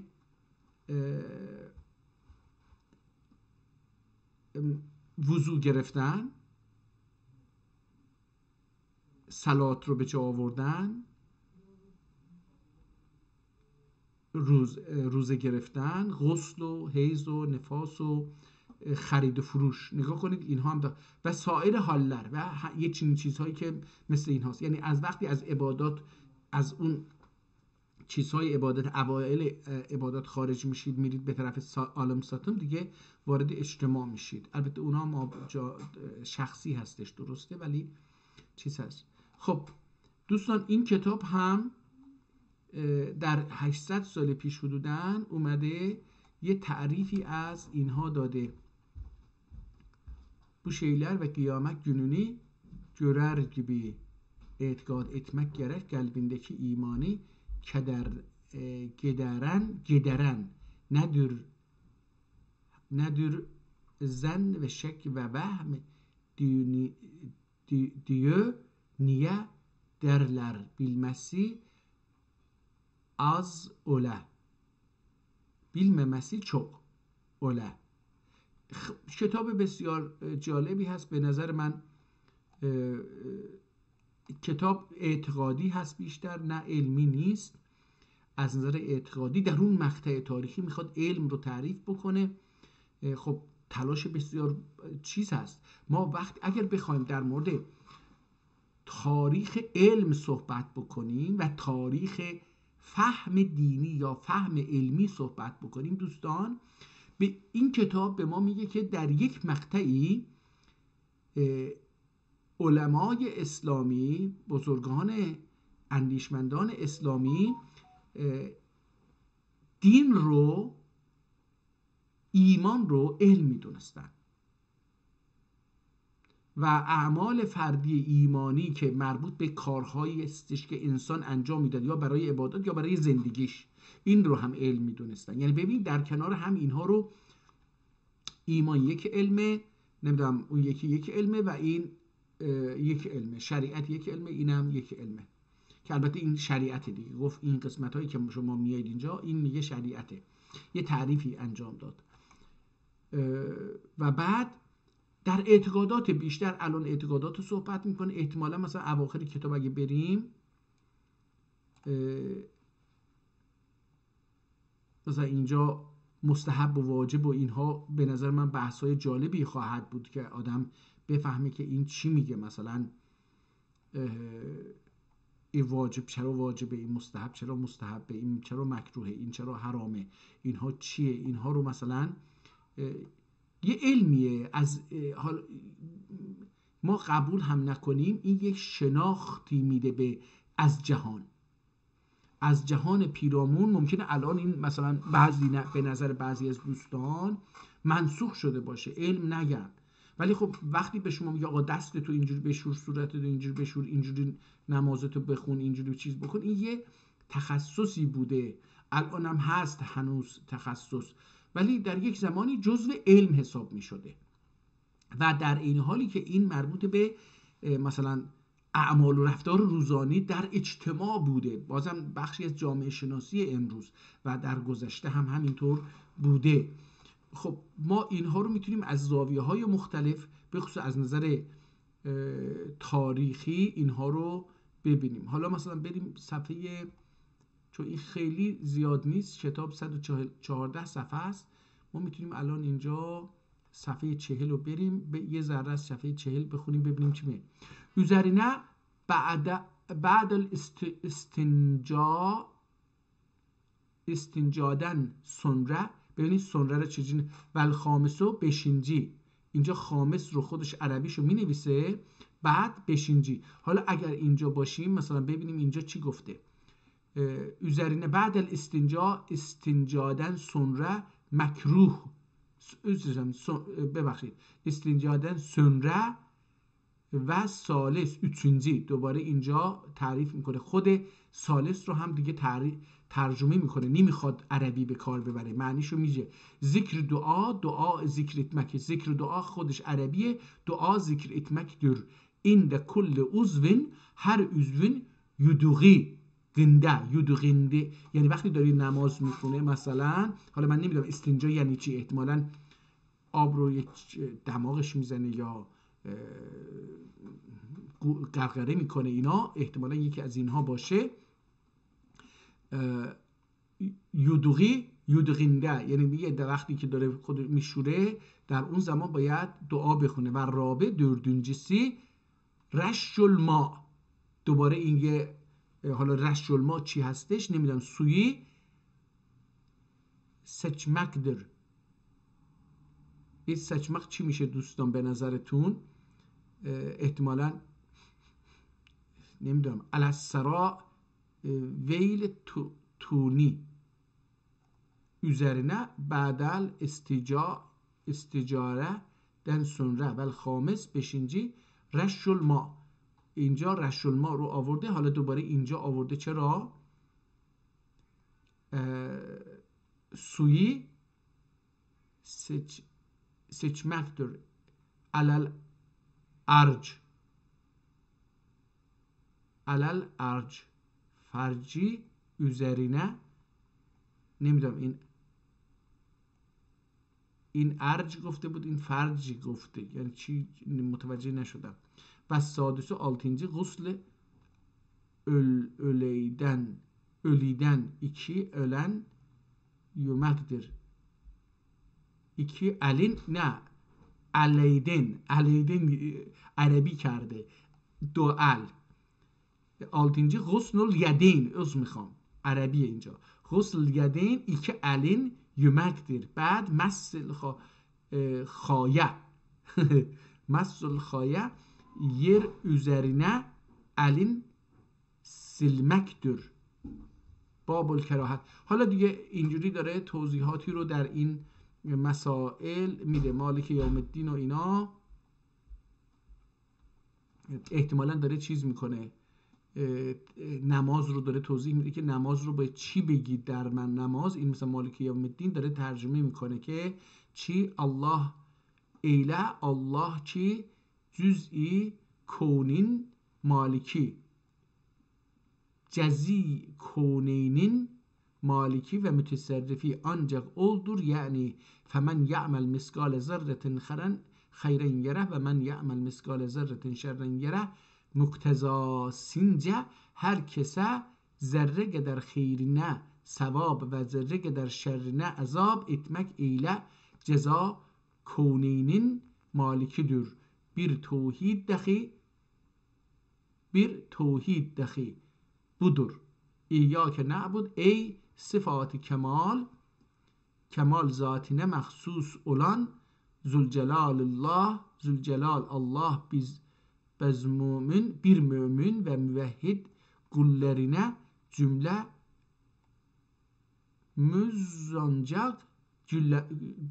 cümlemiz ancak sana ibadet ve tezellül ederiz. Hiç senden gayr bir mevcude tevazu ve tezellül edip hacet istemeriz. ببینید ولی ما اینجوری نیست. ما شیعه ها میایم از امامان و پیغمبر و اینها حاجت میخوایم و حتی از اینها میخوایم که در حالی که مردن و رفتن، ما از اینها میخوایم که مثلا برای ما یک کاری رو انجام بدن.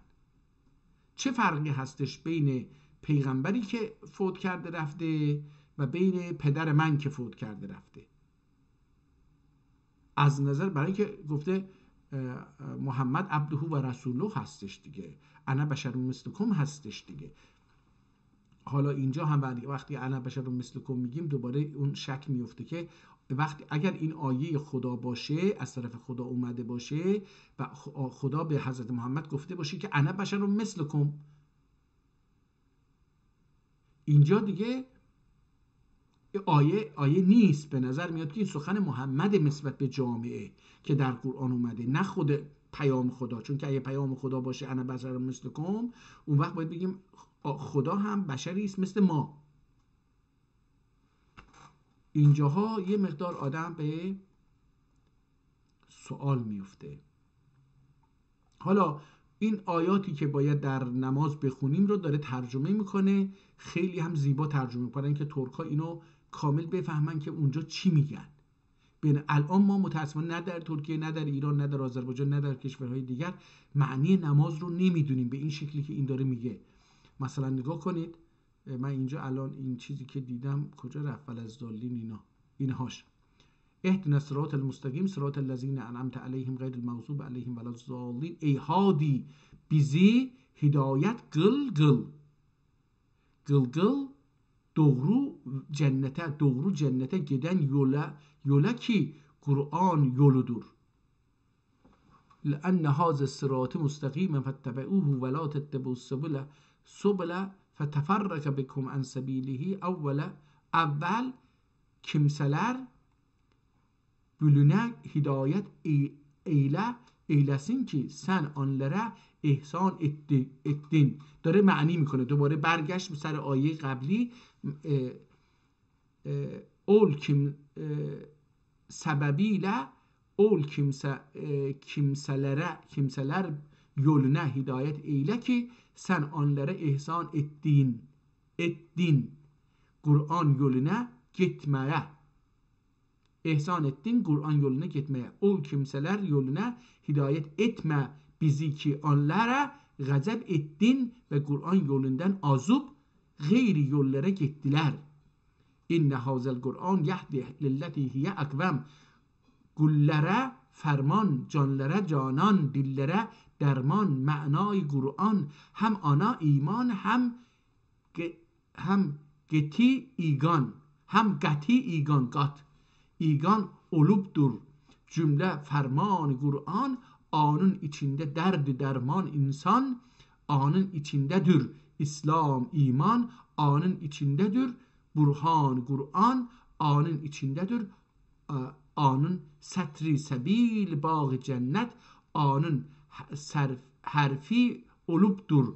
Cümleye rahmet, eğer zahir eğer batin meani, anın içindedir cümle beyani.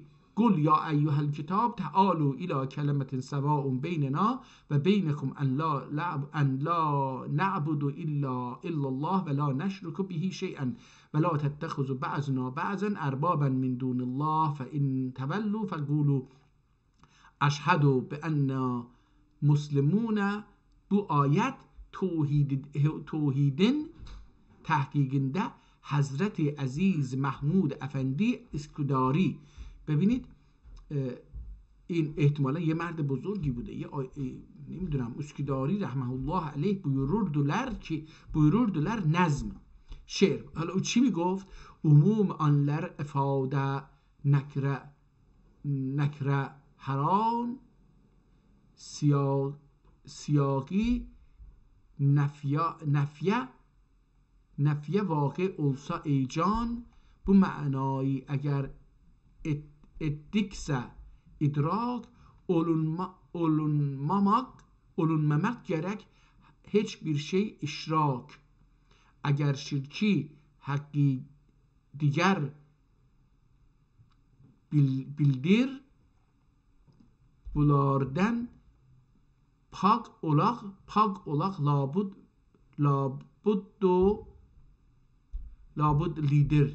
labud lider. اینو من نتونستم بفهمم. جمیع زوگه توحید oldu مبدأ عذابه نتکم شرک oldu منشأ. نتکم عذابه نتکم شرک oldu منشأ. Usat mümini yakduğu nar anın içindedir bikim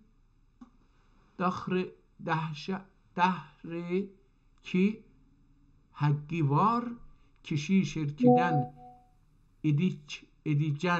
edicen ihtinabi muhakkak belki ol görmez azabi.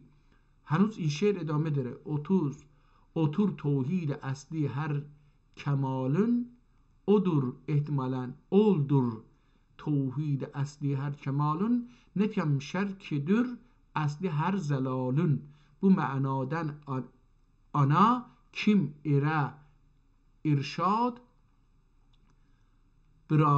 braşi zile ömrü kılmaz isnad. این حالا ایشه ایچی بزارشی این نمیدونم این یعنی چی. زیله ömrü kılmaz isnad müvehhid eylemez hiç gayri isbat çi at توحید اسقاط الاضافات باعث olan şirk و şekerdir şirk و şekdir teammül ana hükmü mühkemdir. حالا کلیم دی زید عمره تبغی گو. دیگه ادامه داره دیگه. حالا شعر ادامه داره دیگه. اون آدمی که کتاب ها رو وقف کرده معلومه که خیلی آدم پولداری بوده و احتمالاً رئیس یه فکری بوده، یه عرفان بود، گروه عرفانی و اینا، یک نحله عرفانی بوده که شعر هم میگفته. برای همین حالا اینجا چی گفته؟ حق طلایه سنا ایلدی آندن حق تعالی حبیبینه سلام buyurup dedi. Esselamu aleyk eyyühen nebiyyü ve rahmetullahi ve berekatuh. Yani selam senin üzerine olsun ey Allah'ın nebisi dahi Allahümme rahmeti, Allah'ın rahmeti ve berekatı senin üzerine olsun dedi. Ulema bu megamide eydürler Hazreti Resul eydürler, yani şayet میگم به خوبی میگن eydürler Resulullah sallallahu teala aleyhi ve sellem vaqta ki Allah Teala'ya sana edip ücret ile kıldise biri tahiyyat ve biri salavat ve biri tayyibat. حالا دیگه داره توضیح میده بر این چیزا. به هر حال این بیشتر جنبه علمی نداره، جنبه عبادی داره این کتاب. یعنی من فکر کردم این کتاب جنبه علمی خواهد داشت، بیشتر اسمش علمیه. البته در اون مقطع تاریخی اینو علم میدونستن، حالا علم تغییر کرد قطعا. در گذشته ها انسان ها هر چیزی که در دایره تعلیم و تربیت قرار می گرفت رو فلسفه و علم میگفتن، تموم شد رفت. که بعداً جدا شد دیگه، هرچی عمق پیدا کرد این شاخه های علم، هر کدومش که بیشتر عمق پیدا کرد، خودش به یک مبحث جدید و بزرگی تبدیل شد که انسان ها در داخل اون میرن شاخه های داخل اون رو حالا میخونن به عنوان علم. ولی در گذشته چون به این گستردگی نبود، یه ذره طب میخوند، یه ذره که نه، طب رو میخوند، هندسه رو میخوند، ریاضیات رو میخوند، نجوم رو میخوند، اینها رو میشد فیلسوف. یعنی فیلسوف به کسی بود که این رشته ها رو میخوند و همه اینها رو میدونست، بعد داروها و اینها رو میدونست. حالا این کسی که اومده مثلا اینها رو یاد گرفته، الان دیگه مثلا نجوم خودش یه چیزیه. حالا بذار ببینیم این صفحه آخر رو اگه بتونیم بخونیم، ببینیم شاید از دل این یه اسمی رو در بیاریم. و یک اخوانی بود دعا صباحده و اخشمده اقیه اللهم انت ربی لا اله الا انت علیک توکلت و انت رب العرش العظیم لا حول ولا قوة الا بالله العلی العظیم ما شاء الله کان و ما لم یشاء لم یکن ما لم یشاء لم یکن اعلم ان الله على كل شيء قدير و ان الله قد احاط بكل شيء علما اللهم اني اعوذ بك من ان اشرك شيئا و ان اعلم و استغفرك لما لا اعلم انك انت علام الغیوب اللهم اني اعوذ بك من شر نفس و من شر كل دابة انت آخذ بناصیتها ان ربی علی صراط مستقیم تمت الکتاب 654. اسمی از نویسنده در اینجا ندیدیم. حالا من تلاش میکنم که دوباره از اینجا یه چیزایی رو ببینم که میشه در آورد که این در اسم نویسنده چی بود. من اسم نویسنده رو ندیدم دوستان. اولش هم اگر اشتباه نکنم اسمی ندیدیم. نه، اولش هم اسمی ازش نبود. جزو اون گفتیم که این محمود اسکداری، فکر کنم همون که امیر چی اسکداری کمانکش بود، فکر کنم همونه، این کمانکش همون کمانکش باشه.